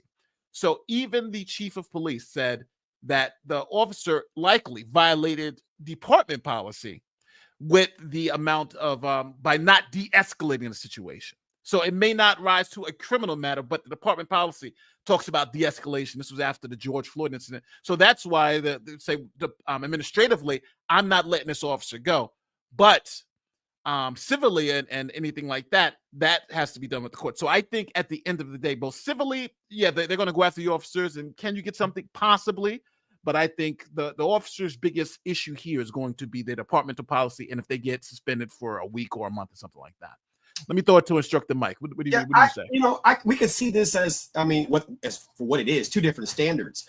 I could see a Title 42 USC 1983 lawsuit for a violation of civil rights. I want to see how this case is going to be brought to trial. But if we know anything about Benjamin Crump, he is not a trial lawyer, so to speak. He is definitely pressure for a settlement. And I can see, if anything, something like that happening if they don't get, I don't know what the terms would be, a motion, but I would say summary judgment or whatever the case is in civil law to try to get it just, dismissed or whatever.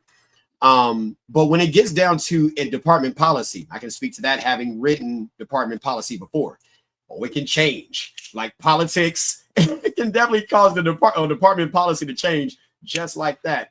And we've seen that happen. So it's more so of a situational judgment. Now, the sheriff in Jacksonville, he is an elected sheriff, unlike police chiefs who are subject to the will and pleasure of the mayor.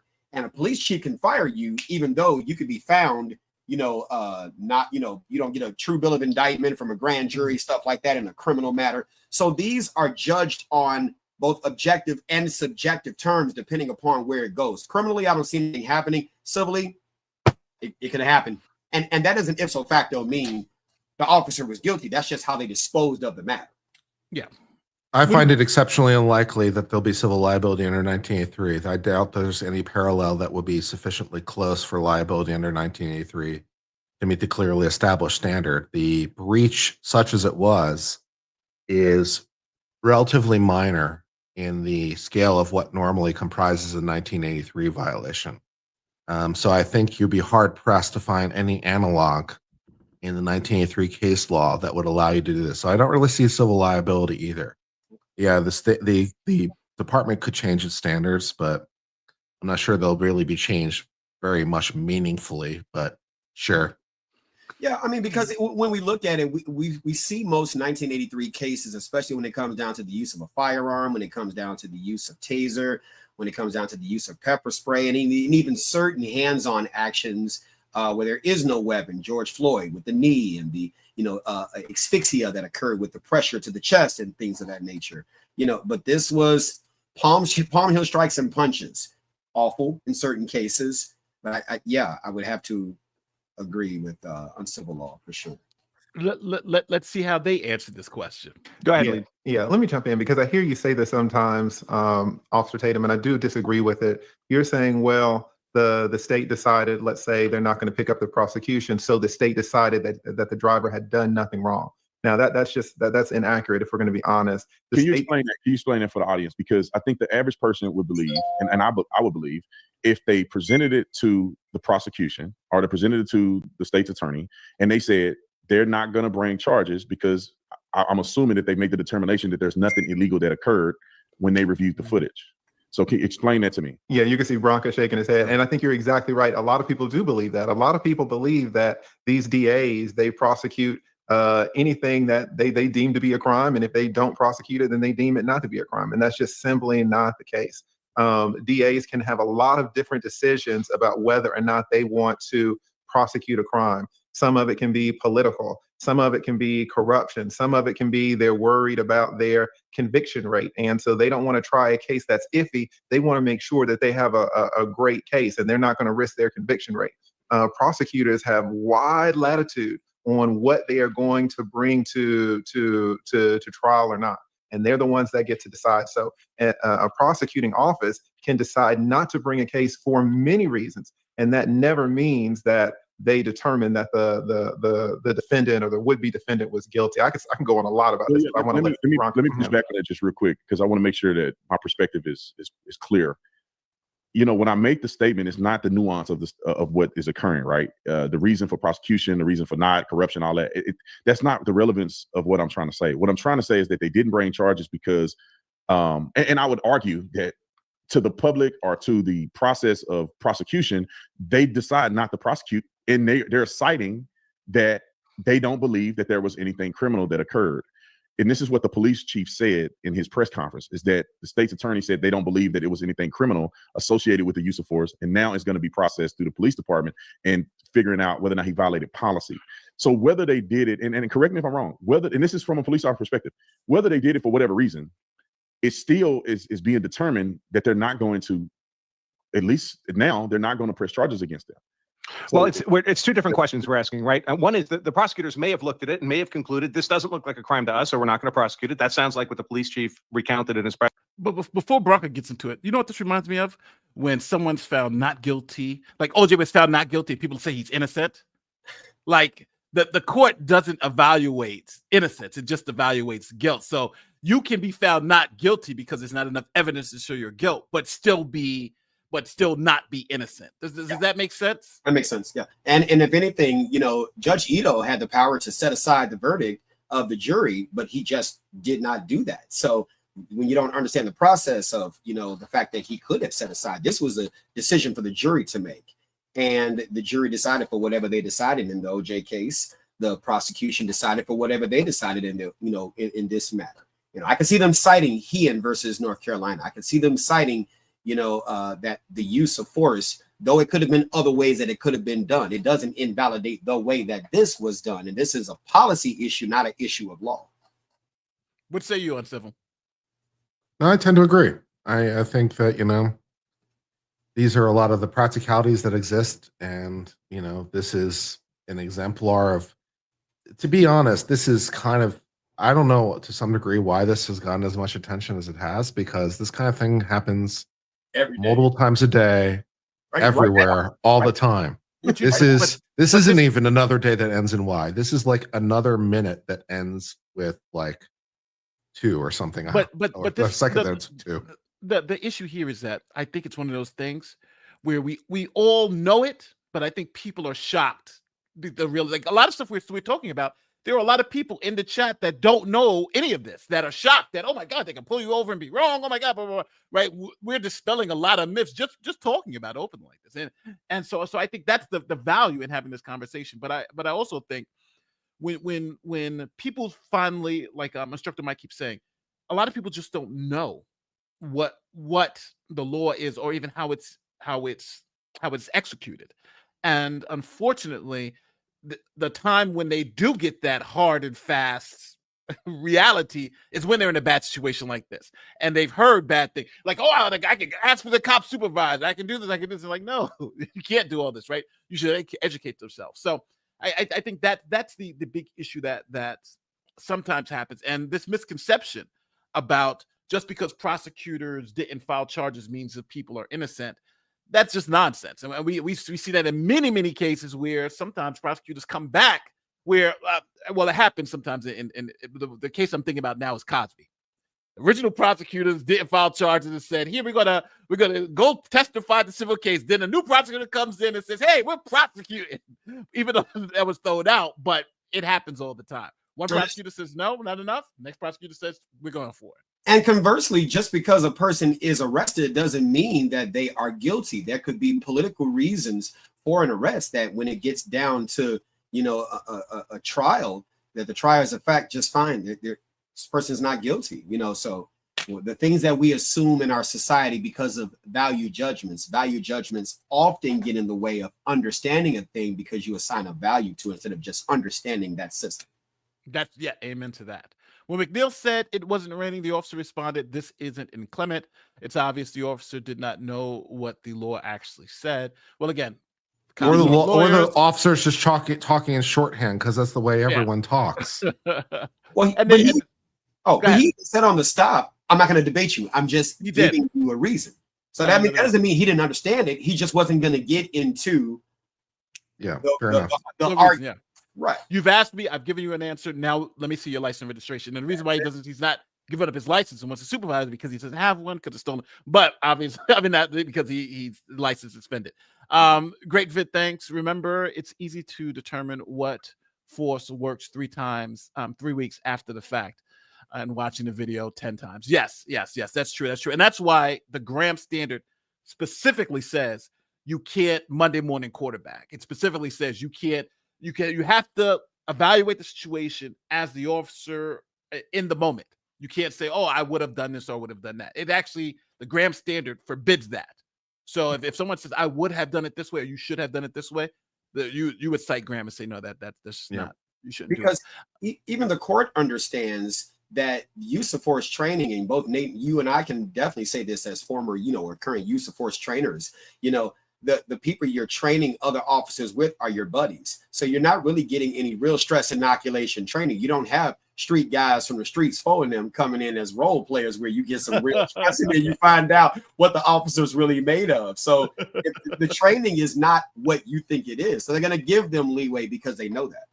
Yes, 1,000%. Oh, let me get this super chat. I love the insight. Shout out to y'all from Banter and Barter crew over on the Courtney Eager show. What a nice little shout out there. Wish law enforcement was a tad more transparent. Amen to that. They should be, but again, I think all body cam videos should be coming out right after the events and all that, unless you have things with witnesses or things you're worried about. But I don't see why we have to hide them all. Solution: all of us always have your lights on. Well, my car does, thank God. They saying reasonable. Read the Holden and Warren. Not Ozzy Blur. Probable cause is required. Read the Holding. Cops in Warren saw infraction. He's talking about the Wren case. Yeah, the Wren case. Mm-hmm. But in Wren, that's literally every court that cited Wren says it's for reasonable suspicion for a traffic stop. Yeah, the officers seeing it doesn't. Even though you can make the argument they have probable cause, that doesn't when evaluated is the stop legit. It's reasonable suspicion. And guess what? The North Carolina case, also the most recent case, the North Carolina case, is a reasonable suspicion traffic stop case. So we can forget about Wren. Every court tells you traffic stops are under reasonable suspicion. If you don't believe me, there's no way I can give you case after case after case. I don't know what to do. But even when people see, they don't even read the Holding. Wren v. U.S. or United States 517 U.S. 806. It gives the constitutional reasonableness of a traffic stop under the 4th Amendment does not depend on the subjective intent of the officer, but rather on whether the officer had probable cause or reasonable suspicion. So it's either or, not them both. So you're going to still end up back at reasonable suspicion. Yeah. But that's they've told me my fact. Hopefully they'll read the case. What if the rain is wet? Not in the statute either. Oh no. And this one, wait. Officer stopped due to no lights and no seatbelt. As the windshield cannot be tinted, officers can have a clear view.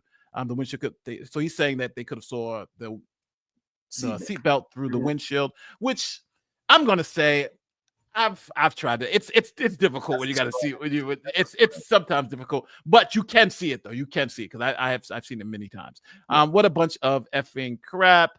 How many of us drive with one hand on the wiper blades and the other on the light switch? No, it's just turn the lights on. I don't know. This person's mad. Rico for the driver, in my opinion. And here it is. People need to see more of these kinds of stops. I think people will be outraged, so we can make a change. Well, I'll say this. Even in Terry, the dissenting opinion by Justice Douglas says it's all full of crap. They just essentially made up reasonable suspicion instead of amending the Constitution. So even in Terry, the dissenting opinion in Terry believes it's a bad decision, which a lot of people don't realize. Let's go back to this and let's hear what Branca's going to say. Statement, but Lee's making an important point. Just because a prosecutor decides not to pursue a case, that decision can be made completely independent of the legal merits of the case. The prosecutor could have other more important cases on his desk. He could be going on vacation next week. He may not want to deal with a pity-patty little case when he's got murder cases he can make a career on. Maybe he wants to run for, I don't know, a higher office, and he doesn't want to piss off members in the community by pursuing a particular. There's lots of factors that can lead a prosecutor to say, you know what, I'm not going to pursue this case that have nothing to do with the legal merits of the case. Now, it's also true a prosecutor could look at the case, make a legal merits analysis, decide it doesn't look like a reasonable case to pursue. He doesn't believe he can prove guilt beyond a reasonable doubt, and on the legal merits decide not to pursue. But just because he's decided not to pursue, you can't assume that means he's concluded the underlying conduct was lawful. And a lot of normal people get in trouble with this because they learn their law from what they read in the media, and they'll hear about someone who did something, and then the person wasn't prosecuted, and they'll decide, oh, what that person did must have been lawful, or they would have been prosecuted. No. What that person did could have been a clear-cut crime. But for various reasons, the prosecutor simply decided not to pursue the case. The same exact case on the same prosecutor's desk a week later could be fully prosecuted to the extent of the law. 100%. If I could just jump in, because this kind of ties directly. Yeah, go ahead. I think we all agreed on this point. I think my point was that the police chief had said that they determined that there was no criminal activity and that he was going to pursue his investigation internally. Now, I just want the audience to know that I have dealt with this before, where in the state of Arizona, the state prosecutor, or at least the city, the state prosecutor, I got to figure out how they do this. In Tucson, Arizona, you could get caught with weed and they would downgrade it to a misdemeanor. In Phoenix, if you get caught with weed, it's a felony. And so for some reason in the city, they decided to not prosecute it as a felony and they prosecute it as a misdemeanor. Which discretion. Just prosecutorial discretion. So yep. I've experienced it, so I do understand that point. And let me just to your last point, you're saying that the sheriff said this and the sheriff said that. I would not take the sheriff's word about why the prosecution's office declined to take this case. His word to me means absolutely nothing. So that's one thing. But to get back to the prosecutors deciding to prosecute a case or not, there's a very famous case that wrapped up maybe this year, where I think it was a year or two ago, there was a black man running around a neighborhood. He was looking into houses that were unfinished. A lot of people would do that. A lot of white couples would go into these unfinished houses and look at the houses. He was doing the same thing. He was out for a jog. A couple of people, a father and a son, didn't like it. They confronted him. Another man joined in, and they ended up shooting him and killing him with a shotgun. It's the Ahmaud Arbery case. The prosecutor on that case said, hey, I looked at it. I didn't see anything wrong. Now, it turns out that the killers, and I can call them killers, murderers, because even though the prosecutor's office failed to prosecute the case, the family made such an uproar that they got a new prosecution's office in who prosecuted the case. And the brother, the husband, and the father and the son were convicted, I think, with life without parole. It turned out that the father had been the DA's chief investigator for years. And so, of course, she's not going to want to prosecute the case, and she didn't. And they had to bring another prosecutor in to look at it without this air of influence. That prosecutor did prosecute the case, and they were found guilty of murder one, and sentenced to life without parole. On top of that, they prosecuted the DA. They prosecuted the DA because they said you knew what was going on and you were violating your oath. Now, our best criminal defense attorney we have here in the state, Brian Steele, an amazing attorney, came in at the last minute and saved her on a technicality, found out that the prosecutor's office had attached the wrong oath to the indictment, so there was a flaw in the indictment. The trial had already started, double jeopardy attached, and she was able to walk. But this just goes to your case, or to a lot of the public thinking, hey, if the prosecuting office doesn't prosecute the case, then that means that the person's innocent, and that's just not true at all. I love you made that point. I disagree with you. I agree with you and disagree with you on the same point. Mhm. I think this is an example of mob rule and political prosecution.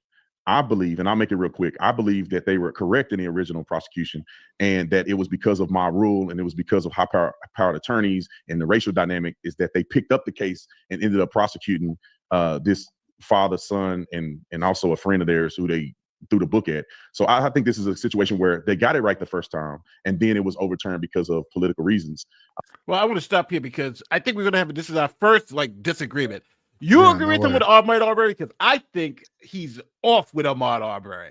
I've dealt with the I watched the entire trial. I'm talking about I sat through that thing, and I predicted they were going to go. I was like, this is obvious. So what say you? How do you feel about the Ahmaud Arbery trial? I have a problem with him when he was running and he went around the truck and went towards the son with the shotgun. If you're talking about being confronted, it's a different story when you're trying to run towards the person who then shoots you.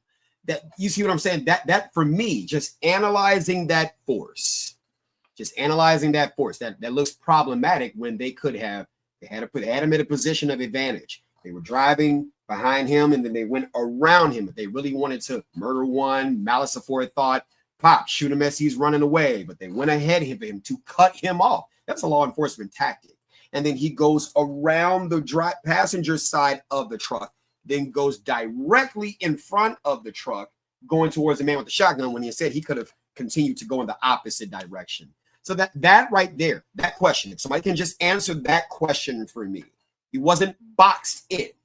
He could have turned around and went the other way. He did not do those things. Well, my answer to that would be my- Georgia is a stand your ground state. Yeah, my Well, answer go ahead. my answer to that is, what the hell are you talking about? This guy is being chased down and he's being threatened with deadly force, both by the car, which is trying to like basically run him down, and the guy with a shotgun. Mhm. If I'm being confronted with deadly force, I have every right to run at the guy with the shotgun and try to take him on head on. Now, whether or not that's necessarily my wisest move, we could debate from a series of practicalities, but it's certainly my legal right. So, because the guy's threatening me with the shotgun. So I'm like, what the hell are you talking about?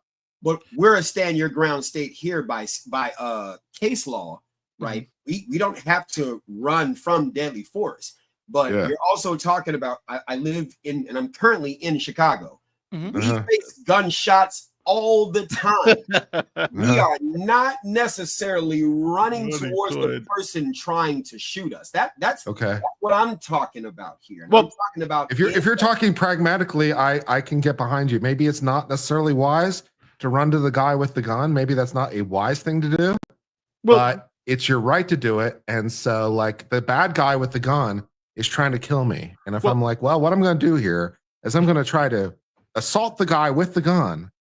And, you know, that's how I'm going to try to resolve this situation. And he kills me, even if I'm stupid. That's a murder, my friend. well, not murder in the first degree. Can I Whatever.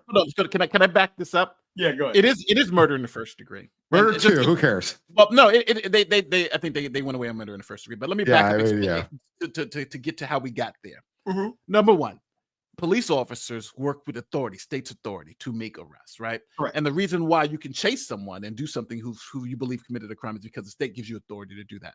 If you're a citizen, you don't have that same authority.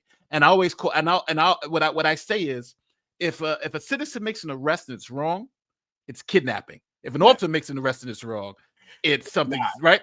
Right. It's not kidnapping. Right. So that's the difference between citizen's arrest and kidnapping. Is your authority? It's literally your authority. So and you have to be right as a citizen. So in this particular case, Mhm. it all came down to, was their actions as citizens to effectuate an arrest in this particular case, was it lawful? The court came out and said, that was not lawful. Mhm. There's citizen's arrest because he had not committed a burglary. So that's citizen's arrest aspect. So now looking at it from that lens, you literally just have two people chasing another citizen, displaying weapons, deadly physical force, all of that. So now you're in the position where when they killed him, that's where you had it was it hit them with felony murder in the act of trying to kidnap him Mhm. because he hadn't committed a crime. Mhm.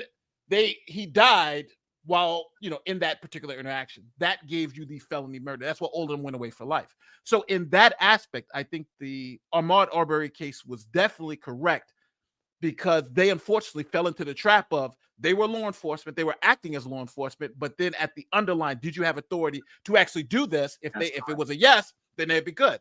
But Yeah. since it was a no, now you're looking at first degree murder. Just And like in the other end, you'll be looking at kidnapping. Mhm. And I'll also say that in the comments, somebody said Hammer Biotech, the issue is how the citizen arrest statute interacts. And I 100% agree with that because in Georgia, unlike Illinois 725 ILCS 51073, it states that a person may arrest another when he has reasonable grounds to believe that an offense other than the ordinance violation is being committed. It does not differentiate between felony and misdemeanor, unlike the Georgia statute that is specific.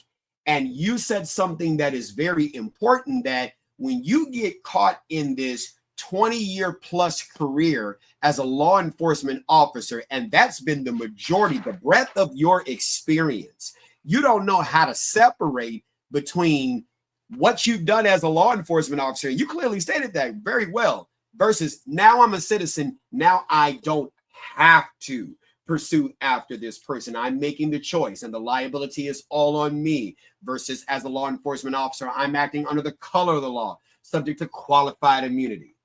Mhm. Amen. Oh, Yes. Yes. Hold There on, was let no me- mandate. So how do we get on Ahmaud Arbery? Oh, because that's what they're talking about. Attorney, That's he why. said that. Right. Yeah. And we could do a whole live stream on that one because I made a video about that long ago and I Okay. got a lot of backlash over it. But I think you should have gotten a lot of backlash because a Well, jury of their peers but in their community found them guilty. We can argue. We can Okay, argue. okay. We'll do this in another time. Okay. About jury instructions too, because that was an ambiguous statute that was done, I don't know, 50 years ago that they never changed. And then 150, more than 150 years was ago, the and citizens then arrest jury statute. the jury instructions, I think, could be perceived as biased. But because it was a black guy and it's two white guys and the political pressure, I think they had to throw the book at him in that situation. I don't agree that, and he wasn't jogging. I think we can all agree that he wasn't jogging, right? I mean, at least that point. Can we all agree that Ahmaud Arbery wasn't jogging? It's my understanding that he was looking in the houses and jogging, and then when the killers came out to murder him, he was running for his life. So he was running for his life. I agree with that. That's not what he wasn't jogging. He had been breaking in that place before. Well, a lot of other people, white couples with strollers and families, they were also in. No, I don't want to call Tatum a boot because I think a lot of people don't understand. Are you sure? Yes, I'm positive. Okay, just want to double check. This case made Tatum's career. Tatum was a lowly YouTuber until Ahmaud Arbery. That's what blew him up. So and he went so hard for the killers. Now I think he can't see it objectively and walk back. So one of the big issues was Ahmaud Arbery committed burglary in one of the houses, and you see him on camera going in. But when at the trial, they actually played video of people going in that house at random. There were so many people, I think like 40 or 50 people that went in like that week. The day that Arbery was actually shot and killed for going into that house, there were multiple other people who went into the house that same day. And because, me, I like to keep everything. I like to have all my facts. I literally have the video of that happening. So here it is. This is the same day Beautiful beam footage. Arbery was killed. This is the same day he was killed. And remember, Tatum said he was burglarizing the house. Blah, blah. This is the same day. This is what we're seeing. There are dozens of surveillance videos showing people frequently coming in and out of the house, including children. A white couple entered on the day of the shooting. So this was found at the trial. So this is why, unless you were saying all these people, because it was a house that was under construction. So kids go in there, people go in there for water, all that. Some people even go in there and use the bathroom. So because the argument was, unless the court is saying all those people every day are committing burglaries, felony burglaries that could get them killed, then obviously Ahmaud Arbery wasn't committing a burglary, and that went to the fact that why they were convicted. So I think, unfortunately, Officer Tatum doesn't want to accept that fact, that he's just picking out the one person that he believes that he says, I don't believe that guy was just in there like everyone else. But he doesn't have. They showed the camera inside the house where he didn't take anything, he didn't steal anything, no burglary was committed. So all of these people aren't committing burglaries; they're committing trespasses. And under the law, the citizens arrest law, you couldn't arrest someone for trespassing.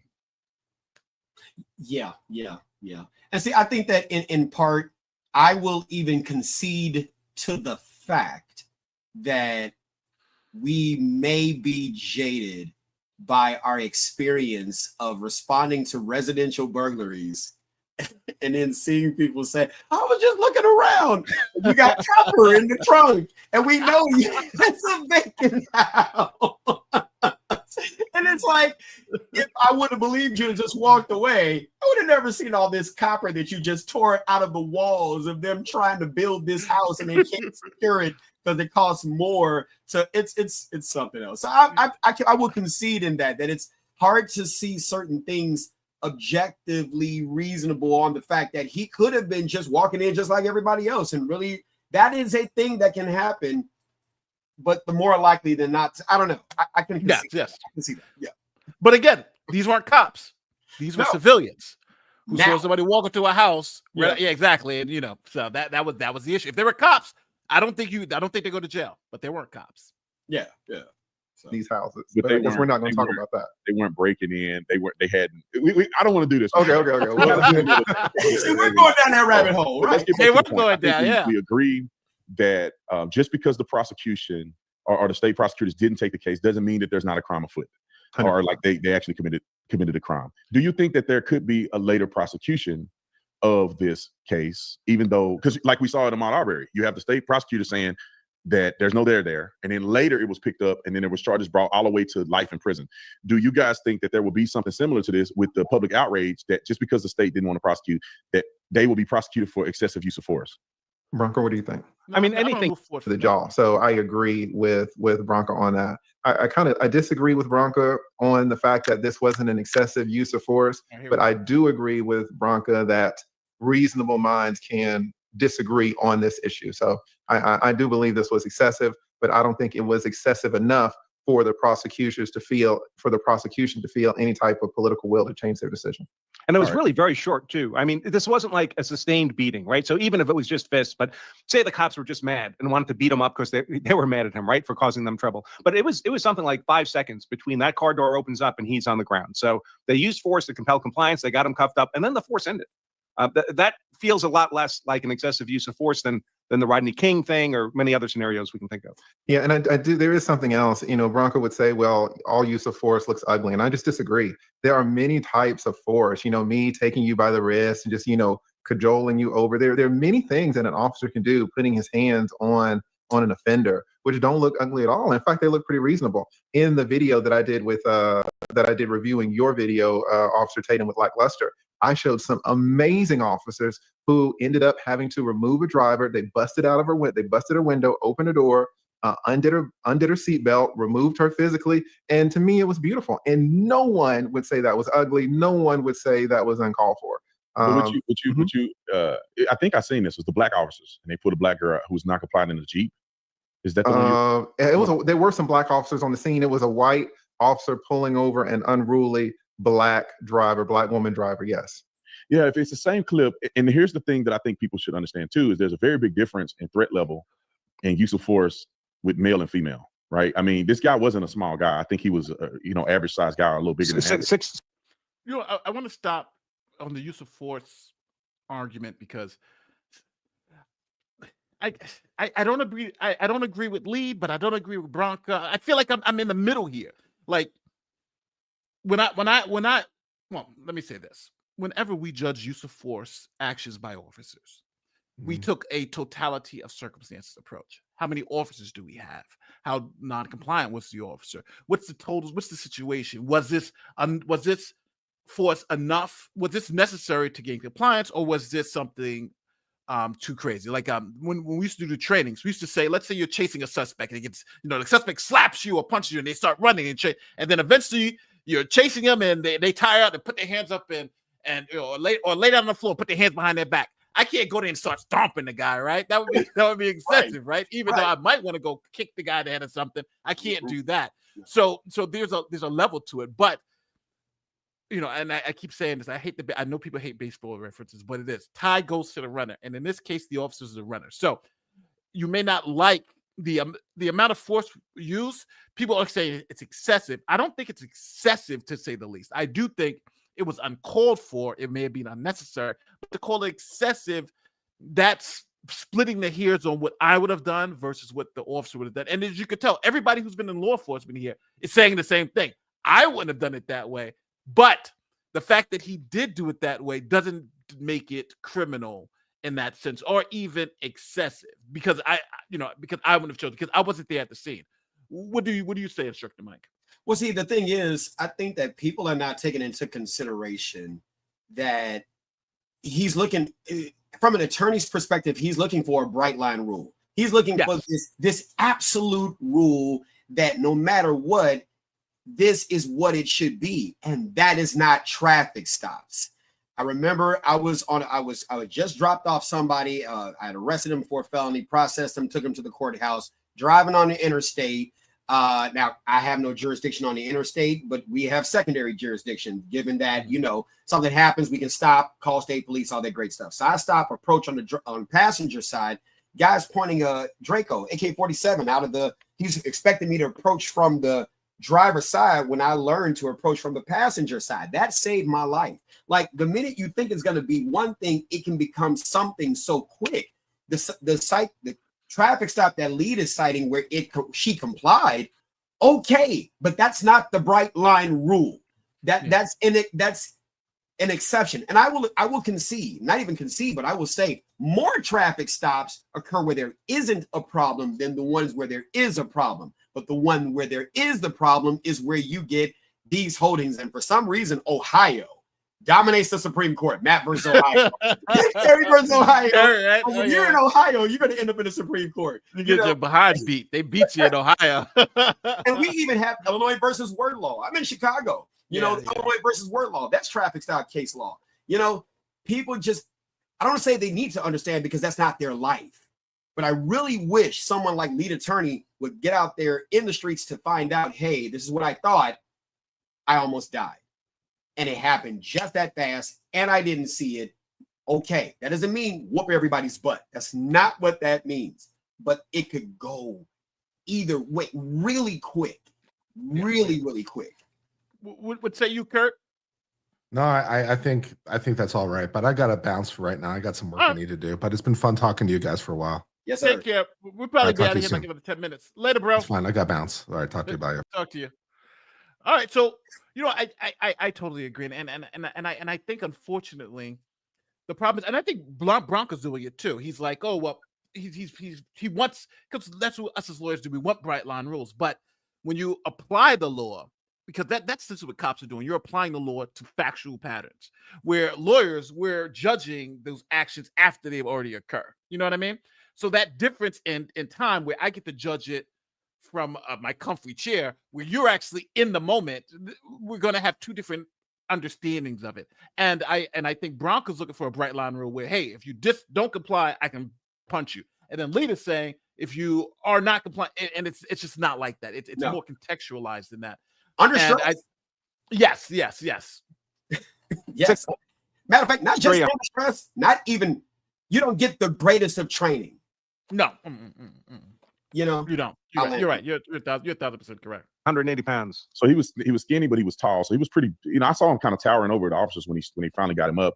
But I think that the use of force will be different between a woman. And if you saw a man palm strike a woman in the car like that and then punch her in the face, matter of fact, you would never see. Well, I do want to say one thing before they get into this even more. And I'm going to say from my own experience, the use of force here from my department would have been labeled wrong. It would have been labeled wrong. And that cop, they would have gotten some time, maybe a month or a week or something like that. And I'll tell you the reason why. Because they would have said you had 5 officers there. when you got him out the car. 5 officers. Now, unless you could get the excited delirium issue, but you got 5 officers. The punch in the face may not have been necessary to obtain compliance. And then the other punches that's because those are the bean counters, and those are the people in the suits who sit there and who haven't been on the street. They're sitting there in their chairs and they have political motivations. So that's how my department would have seen it. And so the cops wouldn't have been fired, but they would have been disciplined. And I think that's essentially what's going to happen here. But I think people need to understand that when you do use force, all of these factors you're thinking about are different from place to place, because you'll hear a lot of people say in Florida, they're essentially saying there's nothing wrong with it, but in New York there would have been something wrong with it, because they like to judge the factors in a way in which it's more burdensome on the officer to de-escalate the situation than just respond to a situation with whatever force that you can legally use. You understand what I'm saying?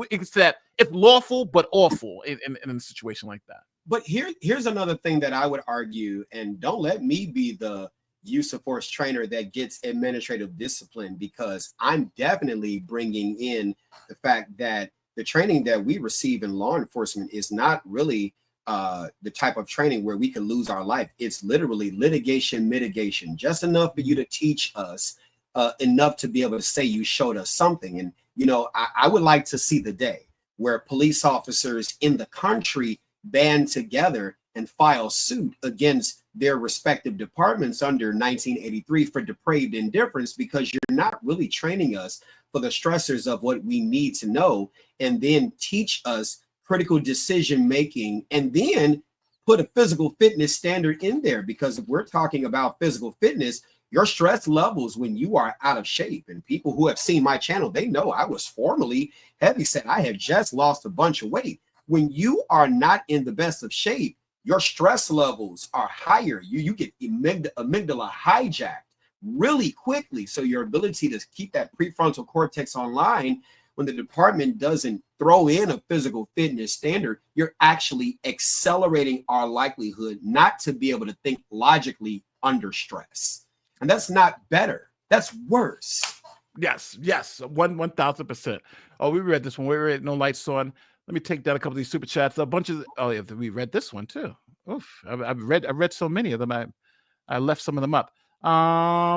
People need to see more comedy stops. I read this one too. Wow, how did I think I started them? My father was pulled over by a cop that said he made an illegal U-turn, and I had to stay in the car. We won the case. Congratulations. But even when we were at the lot we were going to, I still had to stay. We were in the lot we were going to.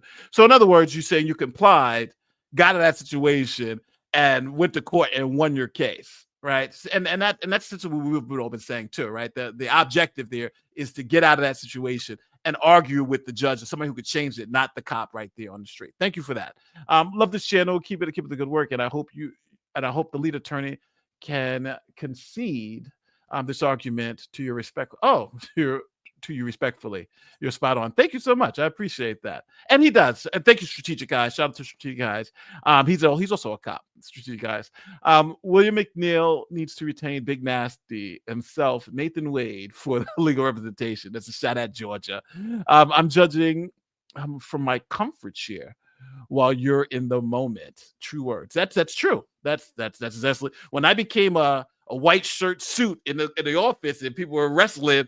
I was able to. I'm not in the heat. They're in the heat, But it's sad. But that's just the way it works.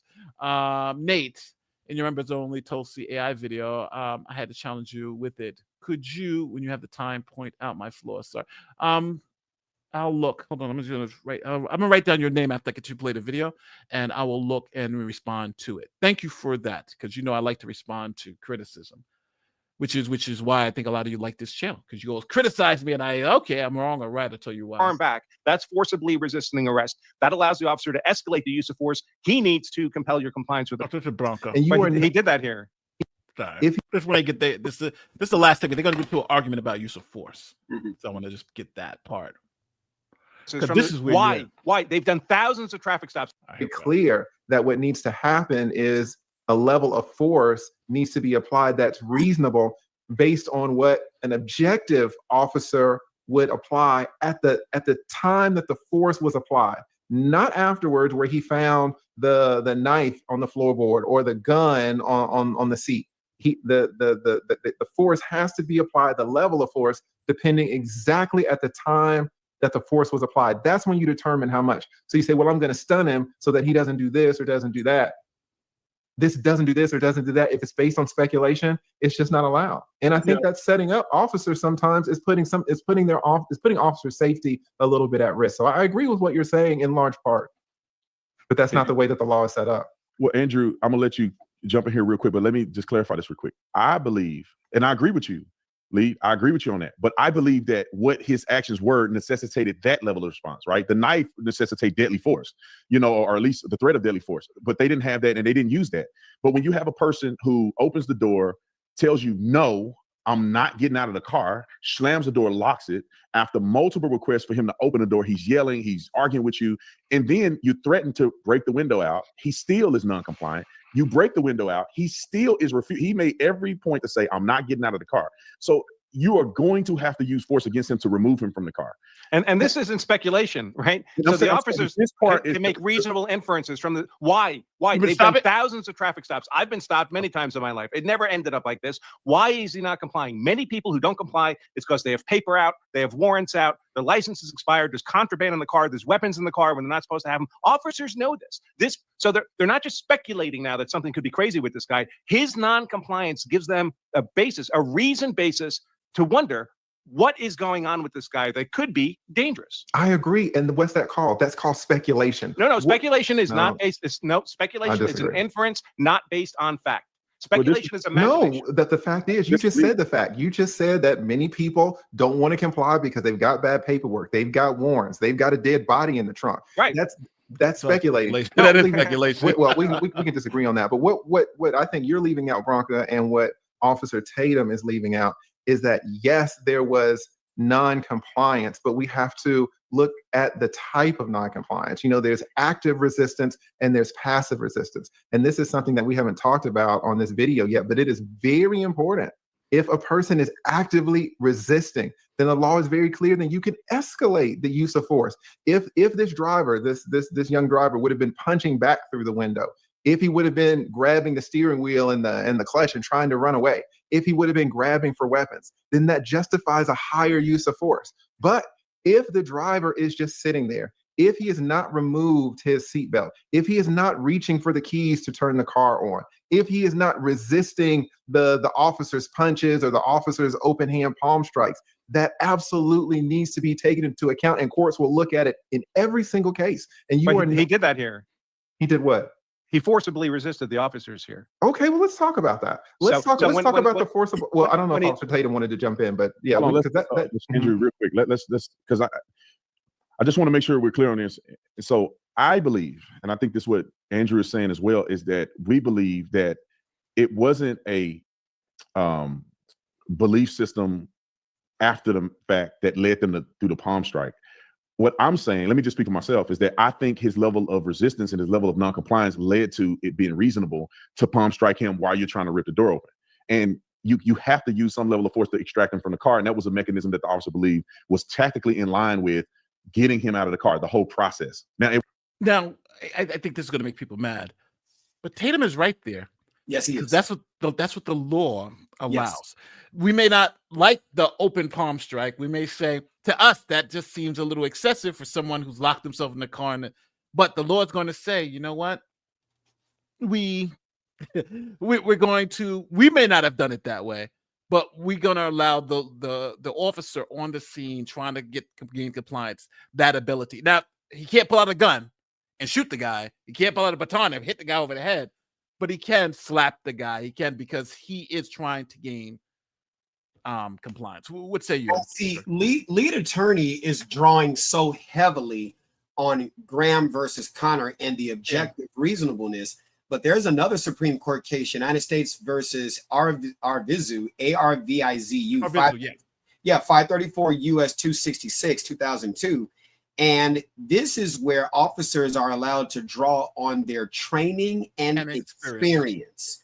And if they are allowed to draw on their training and experience in this totality of the circumstances under Graham, including seemingly innocent factors when determining whether or not they have reasonable suspicion to conduct a stop or to use force. You see what I'm saying? The court rejected a rigid or piecemeal analysis of individual factors in favor of a holistic approach that gives the weight of an officer's training and experience to draw inferences about suspicious behavior.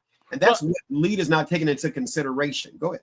Well, I want to add a layer to that, because in the Graham decision, most people think it's a reasonable person, but Graham doesn't say reasonable person. It says a reasonable officer. Yes. With that, in that same thing. Now, and that distinction is very, because I think the next case we were just talking about kind of just built upon that understanding that officers' training experience is how a reasonable officer is going to act. So when we say, when they're saying, is it reasonable? Is it reasonable? Is it reasonable? They're looking at it as a reasonable person who's a civilian.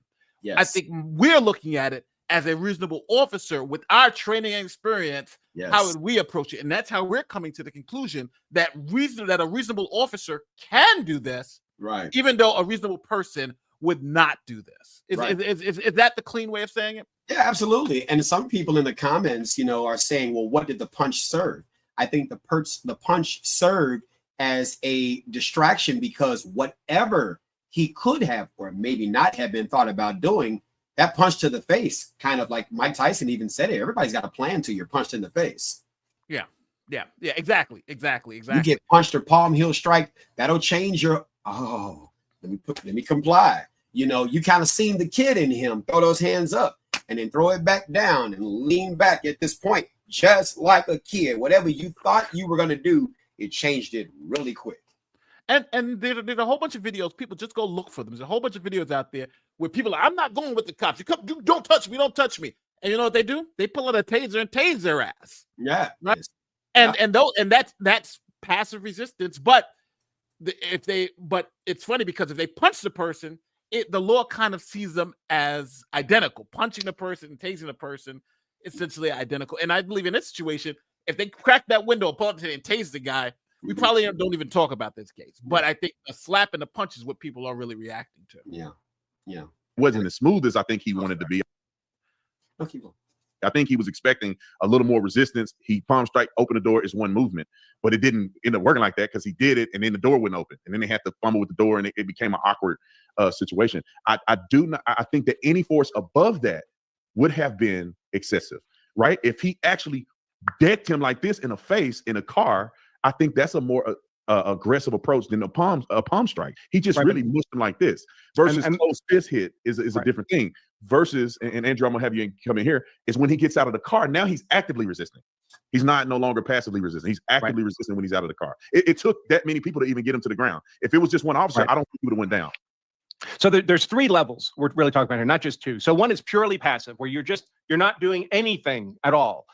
And on the other extreme is violence, where you're using force that can harm the officers. That didn't happen here. But there's also forcible resistance. If an officer grabs your arm to cuff you and you pull your arm back, that's forcibly resisting arrest. That allows the officer to escalate the use of force he needs to compel your compliance with arrest. When they get McNeil out of the car, he's upright. They start bringing him down. You can see his head go below the frame of the camera, and then he pops back up again. The officers didn't raise him back up. They're trying to get him to the ground. He forced his body back up.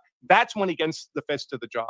Forcing himself back up is forcible resistance to that arrest, not violent resistance, but forcible resistance to that lawful arrest. Branca, what you did though, I'll let you get in real quick. I'll let you get in real quick. Let me just say this one thing. He also verbally said no. They said, put your hands behind your head. He said, no, stop, no. He was telling them, no, I'm not going to do it. So not only was he physically resisting, he was telling them, no, I'm not. And what are you going to say, Lee? Yeah, I was saying that it's interesting that Branca skipped the part that you and I were talking about, Officer Tatum, while the gentleman was in the car in the face palm, and he just went straight to when the offender was outside of the car. Well, the punch is the most serious use of force by the officers, I think, the punch to the face. Well, we could talk about that, but just because it's quote unquote the most serious doesn't mean the palm strike to the face wasn't excessive. And well, Andrew, I don't know. What do you think? I just don't see it that way. I mean, I see the reaction to McNeil to the palm strike. He's not even stunned. It's Listen, it's not that much force. It just isn't. People get concussed all the time. I'm not sure if anybody's an MMA fan, old school, but you heard about Bass Rutten, and Bass Rutten made famous, absolutely famous palm strikes, and he was figuratively speaking, murdering people in the. You know, one thing that just upsets me is because they are still speaking of this as if it's a reasonable person who's judging this, not a reasonable officer. You understand what I'm saying? And I know people are thinking of like, hey, Nate, you're a bootlicker, Nate, you're defending the cops. But you guys got to understand, they train us. Like I literally, I can show you some of my training videos. I have training videos, all this stuff. They train us to use force. They train us in these things. And they train us to, hey, if you see this, if you see somebody with bulky clothes, if we have all that training and we have all the experience, 10, 15 years of experience. And I'm not supposed to just act like that doesn't exist. You don't have that experience. So that's why the law says, okay, an officer with all this training and experience, we're going to trust that that's going to lead them to conclusions that are going to keep them safe. And I unfortunately, I think all of them, even I think Branca and Lead are all talking about it from a perspective like what Lead said. I believe the hand palm strike was excessive. Yes, for a civilian, but not for an officer. And that's another thing too. I often say this because after I left law enforcement, I'm still a trainer, still teach civilians, still teach police officers. I'm still certified as a police trainer and a police officer, things like that. But I began to understand over the course of my civilian career, if you will, that police officers are in fact trained to suppress resistance. And you have to understand that. That's why the science of compliance makes sense, not to prove that you're a docile human being or that you're beneath, but you have to understand the system in which law enforcement officers are trained. They are not trained to understand adverse childhood experiences. They are not trained to understand intergenerational transmission of trauma. Now I'm putting my, therapeutic educator hat on. They are not trained to look at childhood trauma and things of that nature and all these things that motivate behavior. And they're not trained to do that. And in fact, I would argue they need to be trained certain aspects of that, but it requires a level of experience and education. And outside of Nate the lawyer, outside of myself, outside of those police officers who do value college education and going to get the type of experiences to make you a better officer, there is a segment in, and I'll land on this, there's a segment in law enforcement that can't stand the fact that we have degrees. They don't like the fact that we have degrees. And have you gotten the whole even they even say even thermometers have degrees? Like I've heard that. The cop thing in New York. when we as trainers try to go in and train other officers, and then we get the head bobbing. Okay, here's what you say. And they don't understand nothing that we said. But we're trying to really help them make sense of the law. And then we go and complain to the chief or whomever. They're like, whatever, just get them what they need to get them back out on the road. And it frustrates people like us because we really want them to understand thinking objectively. So there is so much we could talk about that, Oh my God. Oh yeah. It's you wouldn't believe. With palm strikes. I don't think he was one of these officers. you have no idea, Branca, if this officer was MMA trained or not. You continue to speculate. No, I didn't speculate. What? It's funny. I'm saying he's a typical normal officer. We don't have any reason to believe he's a trained MMA fighter. You have no idea whether he's a typical officer or not. Why would we think that? Why would we even imagine that to be the case? What percentage of officers are professionally trained MMA fighters? That's not a thing. I'm not saying that he's a professional MMA trained fighter, and I'm not saying that he's not. You're the one that's saying he's just a normal, typical guy, and I'm telling you that's speculation. I'm telling you you're assuming that. I think it's reasonable to assume that he's an average officer, unless you have reason to believe that he's above average. Yes, I have no idea. I don't know. Like, I'm glad Tatum said that because that just makes sense. One, he's like, he could be an MMA fighter, but if you say he's not, it's obvious, it's crazy. You assume that guy's a regular officer, whatever experience, and then if you know that he had some extra training or something, you can use it. We're looking at the Palm Hill strike, and now we're talking about MMA. That's the definition of hindsight. Like if he didn't, if he didn't Palm Hill strike him, you wouldn't even talk about that. You would say he was a boxer if he punched him. So don't move the goalpost to fit your argument, because you're not understanding. You get what I'm saying? It's yeah, oh yeah, 1,000%. Yeah, well, It's that's not an reasonable to assumption. believe that he's below average, and it's not reasonable to believe that he's Right. above average. We It's presume things to be normal unless we have a Average reason to range. think they're not normal. Correct. All I'm saying is we have no idea the capabilities of this officer. We have no idea that the Right. training that this officer has done to subdue people. We have no idea at all. And we see a palm strike, which is a very serious strike. And we see it on a man who has not complied, which we all agree with, but non-compliance, passive non-compliance does not justify open hand head strikes to the skull, palm strikes to the skull. That's my, I don't see any case law that says that's allowed. Not Officers punch suspects all the time in arrests, and it's not a use of deadly force; it's a use of non-deadly force. It's one of the most common non-deadly force compliance techniques that officers use is a punch to the face, and that's much more forceful than an open hand palm strike. But you keep leaving out the most important part. You're saying, oh, officers punch people all the time. You're not saying that they punch people all the time who are passively resisting. They can punch you for they can punch you for if you're just turtled up on the ground, keeping your arms under your body so they can't cuff you. They will punch you in the head, so you'll bring your hands up so they can get your hands so they can cuff you. Branca, you keep jumping to the fact that the guy is outside. Me and Officer Tatum are talking about when the gentleman is in the car. They have to get him out of the car. Not with a palm strike. But let's talk about Yes, with a palm Do you think it's anything notable that he used a palm strike in the car and a closed fist outside of the car? Do you think that is him navigating the level of force he think is necessary? Obviously, he didn't think the level of force in the car was as necessary to close fist punch as he did when he was out of the car. Out of the car is much more dangerous because he's surrounded by officers who all have weapons on their belt line. Whether or not he had a gun in the car, once he's out of the car, there's every cop there has a gun on him within reach of the suspect. I disagree. I agree that the officers have guns, but I agree that this, I don't know the level of non-compliance. Officer Tatum, you look like a big guy. Branca's a big guy. I'm a big guy. If we have 4 officers pulling on us, one officer, you can see the officer who gives him a sucker punch, is pulling him down by the neck. Other officers behind him are pulling him back. It is impossible for either you, Branca, or you, Officer Tatum, or me to go down in one direction when we have 4 men, apparently over 200 Who created pounds, that pulling us. But that's not, I don't think. You know what? I want to show this real quick because I understand what Lead is trying to argue, but he's essentially arguing the person is passive and you really can't use any type of hand strikes or hard tactics, hard physical tactics to get that person in compliance. Here's a video that I used to use in my training seminars of someone who is passively resisting, and the officer needs to gain compliance. So just it's about a 30-second clip, but watch what happens. He's going to ask the guy to take his hands. The guy's going to be passive resistance. The same thing with the car. And watch what happens. And this was deemed all legit. This guy was essentially, it was a great arrest. So check this out. And take your hands out of your pockets.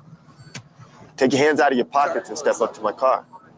That's the second time I've asked you. You're making me nervous. Take your hands out of your pockets and step up to my car. Take your hands out of your pockets and... Yes. Don't resist.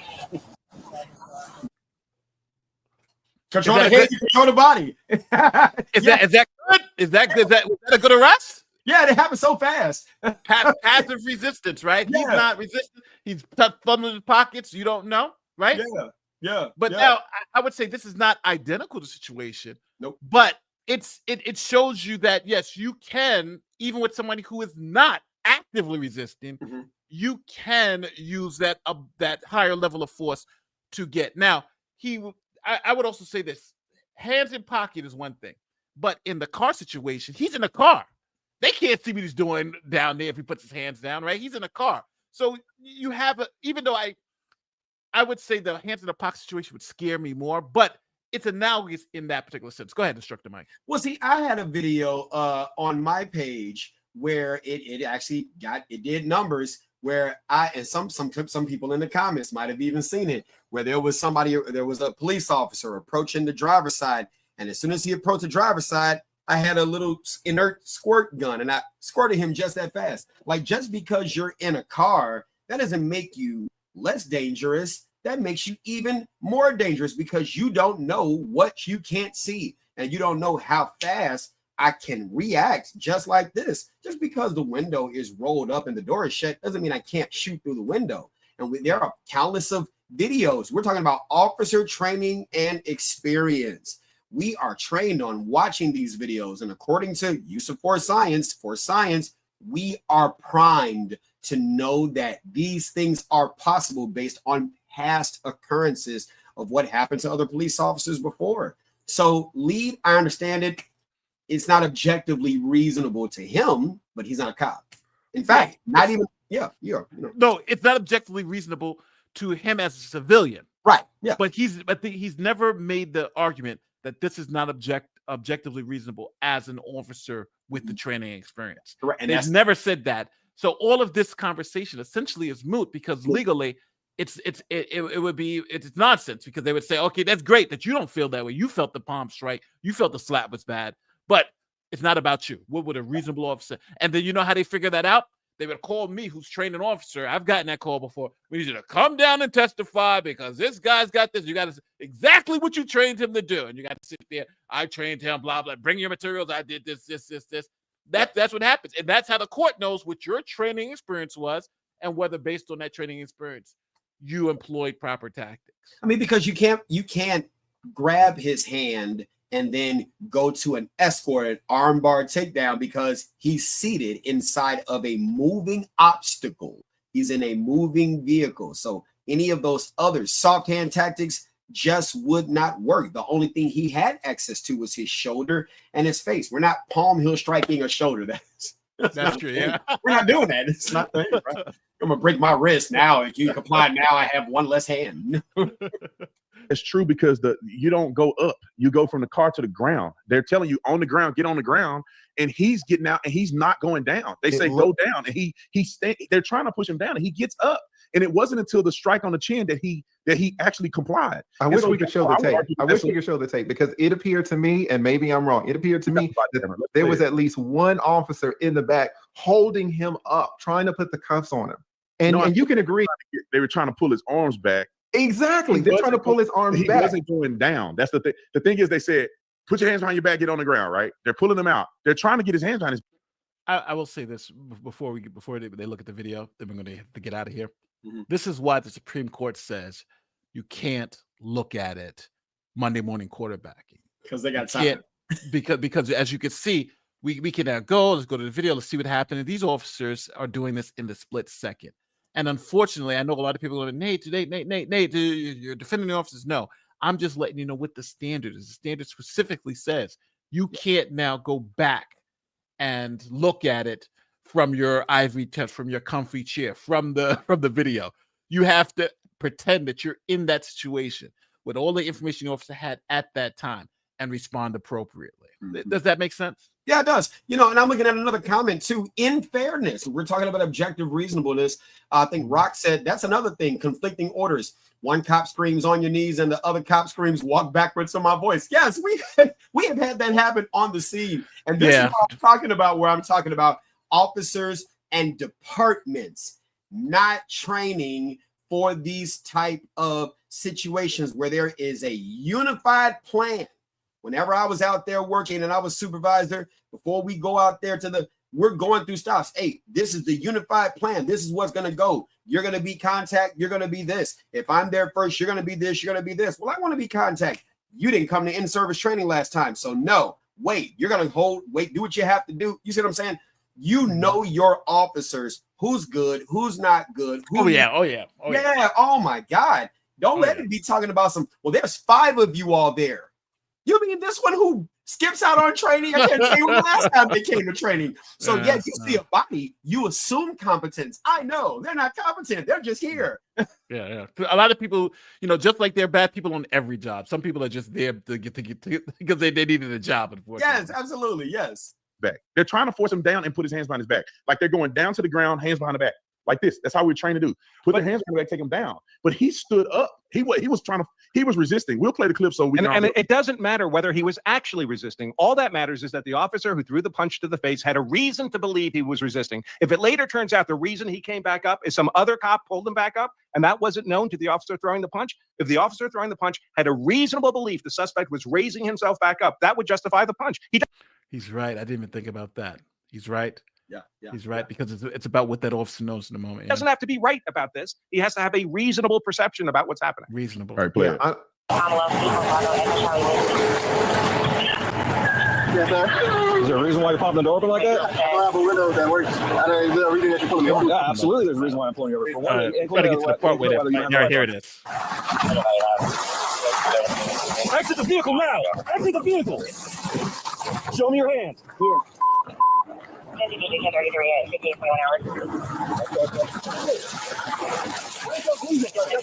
Where's your reason? No, don't freak out. Get up and back. Put your hands on your back. Resist. Hands behind your back. What's wrong with you? What you mean? I was putting my hands behind my back. I was going Calm down, man. Ain't no talking. What you talking about? What's going, bro? What's going on, man? You're under arrest. I'm sorry, y'all. I don't have the other angle. We just have that one. Right? He could probably grab it real quick, but I don't want to belabor take too much of your time. But if he get the angle, we'll try to watch that angle. But I just don't understand at what point do society and also the law demand that these people stop this. This is not a constitutional right to fight and argue with officers on the side of the road. I don't understand how. Then let's get to the civil thing, and we'll get back to and we wouldn't want it to be, right? Because we would only have more of this, right? If the rule were you could debate it on the side of the road and that's fine, we would only have more of this. Right, and even if you debate it, there's no determination. Well, I think I'm gonna end that part because I think at the end of the day there's this lead. I think and I want to be very clear. I got the utmost respect for Lead. I got the utmost respect for Branca and Tatum. Yes. But I think they're all looking at it from different perspectives. I think Tatum is looking at it as a former officer, and I think you can clearly see that. And I think you can clearly see that with his responses, the way he sees it, and the way he's evaluating it, inclement weather and stuff like that. He's using all the words that we said. The reason why officers give commands is because we tell them, scream out. So when they call the witnesses to the stand, they'll say, yeah, I heard the officer say, put your hands up, right? We're not doing that really for the person. We're doing that for everyone else. So everybody else says we're doing it. And, we are doing it for the person, but generally we want all the witnesses to know what's happening. So when you come to testify, the officer was telling them all the time, that's why you always see officers screaming and yelling. Mm-hmm. But I think Branca is looking at it from essentially a pragmatic perspective, right? We got to give officers all these authorities. We can't second guess them. And I think Lead is looking at it from a civilian's perspective. Hey, I'm a guy. I'm looking at it. This looks like this guy could be an MMA fighter. This guy is like, he did, and even though all that, he's talking about an MMA fighter, but he's not talking about a reasonable officer, which is the standard that's being used. And then lastly, each one of them have fallen into the trap that the Supreme Court said we should not do. And that's essentially Monday morning quarterback. You should not look at the situation from a perspective of second guessing the officer. I want to pull out the specific language in Graham that says, hold on, because I think this is important. If I can find the Graham language, you can only do it. It's from the standard of a reasonable officer in the same set of circumstances. Oh, here it is. The Supreme Court demanded that a particular application of force must be judged through the perspective of a reasonable officer facing the same set of circumstances without the benefit of 20/20 hindsight and be based on the totality of the facts that are known to that officer at the time force was used. Yep. Also, and that's where I think they're failing in this conversation. Go ahead, Instructor Mike. I'm sorry, I took a long time there. Oh no, you're fine. You're totally fine. Graham versus Connor with that. And the thing is, one of the troubling issues that I had with this with Lead, Andrew Branca, I'm sure he can cite it. But if you're going to educate the public, give them the case codification, give them the case citation, give them the holding so that they can go and research and learn these things for themselves, because otherwise you're calling on people to believe you because you're an attorney, when in fact there have been attorneys who have been wrong. They have misinterpreted, misquoted the law. The fact that we're talking about a Florida case, but we're only addressing United States Supreme Court case precedents, but we're not talking about State versus Egan. We're not talking about CEL versus State, which are all binding on the federal courts in this given jurisdiction That's not analyzing it from the legal lens that respectively lead wants us to see it from. And that makes sense. I give him grace given his specialization of practice. We were talking about prenups. I'm gonna be quiet and listen to what he got. Yes. Oh yeah. And you can think, and it's interesting because his analysis kind of follows that. Because in prenups, it's what's on the page, the letter of law. There's no spirit of the prenup. It's what the hell's written there, right? Yeah. But you know what? I will even give you this, and I'm sure if lead attorney was on this panel, he would clearly tell you he's not entirely correct either. Because family law courts are courts of equity. Yes. When we're talking about equity, that's the spirit of the law. That's subjective interpretation, not the unequal balance of power and what is fair. Equity doesn't necessarily mean equal. Yes. It just means fair. And that's a subjective standard. Same thing with State versus Egan. This is what's the legislative intent? What's the equity behind this statute? What's the equity behind the use of force? Do we want law enforcement officers who represent enforcing the rules of the sovereign? Do we want them weak? And we also have to allow them to have enough flexibility in which they can act in a way where, it's weird to say this, but even I think most people, even at their own jobs, they would agree that there is some room for error. And I think sometimes we want to put officers in where there's no room for error. Like, they got to absolutely know this, they got to absolutely know that, where their job is not to be these arbiters of truth, justice, and absolute truth. Yep. It's to be reasonable in addressing the facts and circumstances in front of them, if that makes sense. And I think that's where a lot of these analysis fail. I want to bring, before we get out of here, I want to bring you to this case. This is a very interesting. This is now your State v. Egan is what year? It's 19. I want to say 1973. That's what I saw. 1973. Yes, State v. Egan is 1973. I found the case before that where that State v. Egan actually cites this case for the premise, and that case is 1971 Miami Beach v. Burns. And I'm going to show you this very interesting citation here. So this is 1971, and the citation is this. Hold on, let me pull it up real quick. Here it is. Control F, Control V. Come on. Control F. Put it in the wrong spot. Okay. All right, here it is. This is what you've been telling us all this time. We are supposed to, where is it at? Here it is. We are persuaded to apply the rule that statute enacted for public benefit should be construed liberally in favor of the public, even though it contains a penal provision. That's the premise. State v. Egan uses it, and then there's another case that uses it after Egan back in 1980, which is this case, State v. Hamilton, which also uses that. So just so everybody knows, when he says you should bring up the case law, that's the reason why I'm so I'm like, I got to bring up the case law. And as you can see, they cite State v. Burns here. But here, a statute for the public benefit, which the traffic law statute is. It's a statute for the public benefit, right? We want to save lives. Should be construed liberally in favor of the public, even though the Supreme Court of Florida has said that statute is not going to be the letter, rain, fog, or it's not those three. It's going to, because the goal of the legislature is to make is for public safety. So I think that is the difference when you're talking about theory off the top of the head versus actually going into the case and looking at it and saying, this is what the law is at this moment in time. David Ross, go ahead. Sorry. I was saying, and these are the things that your law clerks do for judges. Your 1Ls are taught to do, your 2Ls are taught to do, and their summer internships when they're in law school, things like that. These are the things that they're taught to do that, we have the ability, even as a criminal justice lecturer and professor. I'm sure, Nate, you've done lecturing in professorships too. Same thing. That's the one.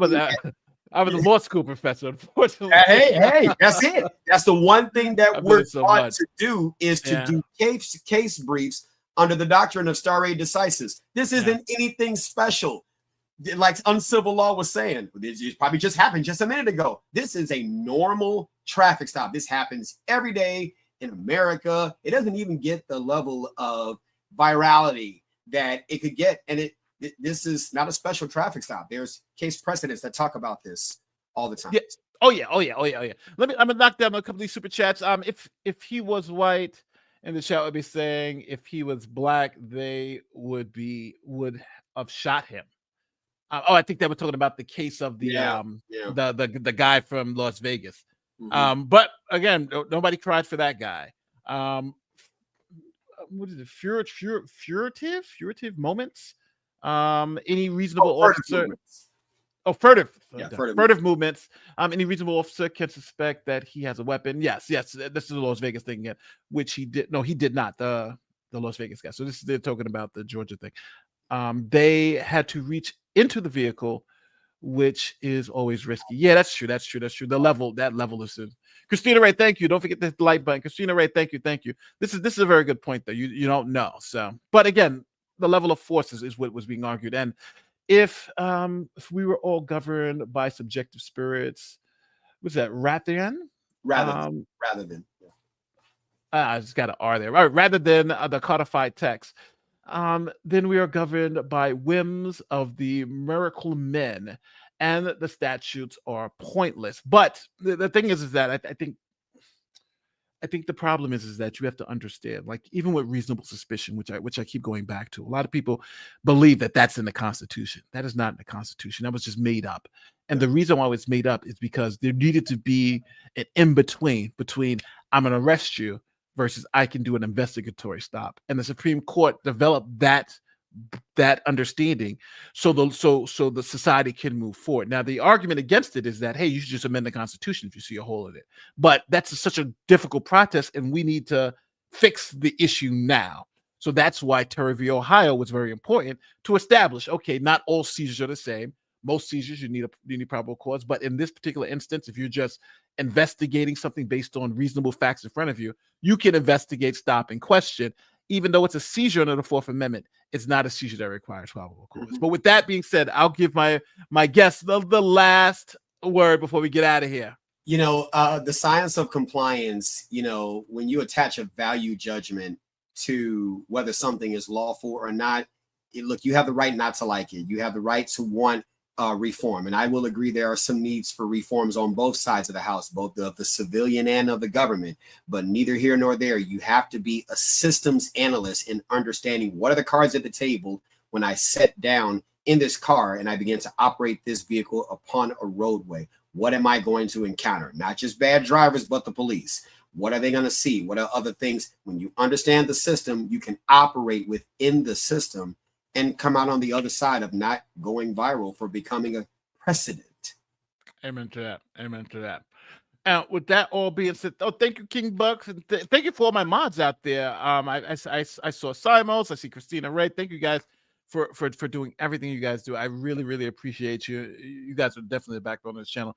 Thank you to Instructor Mike for coming by. We're going to end this stream. I'm going to chat with Instructor Mike in the background, but it's great to see everybody, and I'll try to do some more of these. But again, the one reason I hate kind of delving into this, because unfortunately it gets so heated, and a lot of times I just like to tell people what the law is, and sometimes they'll say, "Well, Nate, you're defending the cops because you don't agree the law. This should happen," and a lot of times I'm defending what the law is now, right? How a reasonable, like that's what we're doing. I'm not saying I would have done any of that stuff that Cobb is doing. I'm not even saying I think that he should have done it. But what I'm saying is that based on the state of the law now, the state of play now in the law, I just don't feel that that's going to be criminal. And it wasn't found to be criminal. And I think Instructor Mike also understands, and that's what he's been saying too. The law is for us, and there's no absolutes. And if anybody tells you this is the way it's going to be or should be, or this black and white rule, you got to understand there's always going to be some caveat to it or some complexity to it. And the one thing I will tell everybody about police interactions in general is that it's not going to be judged on what a reasonable person believes. It's going to be judged by what a reasonable officer believes, and those are two different things. And you see that exposed in this particular stream that we've been doing. So, with that being said, thank you guys all for watching. I'll see you next one.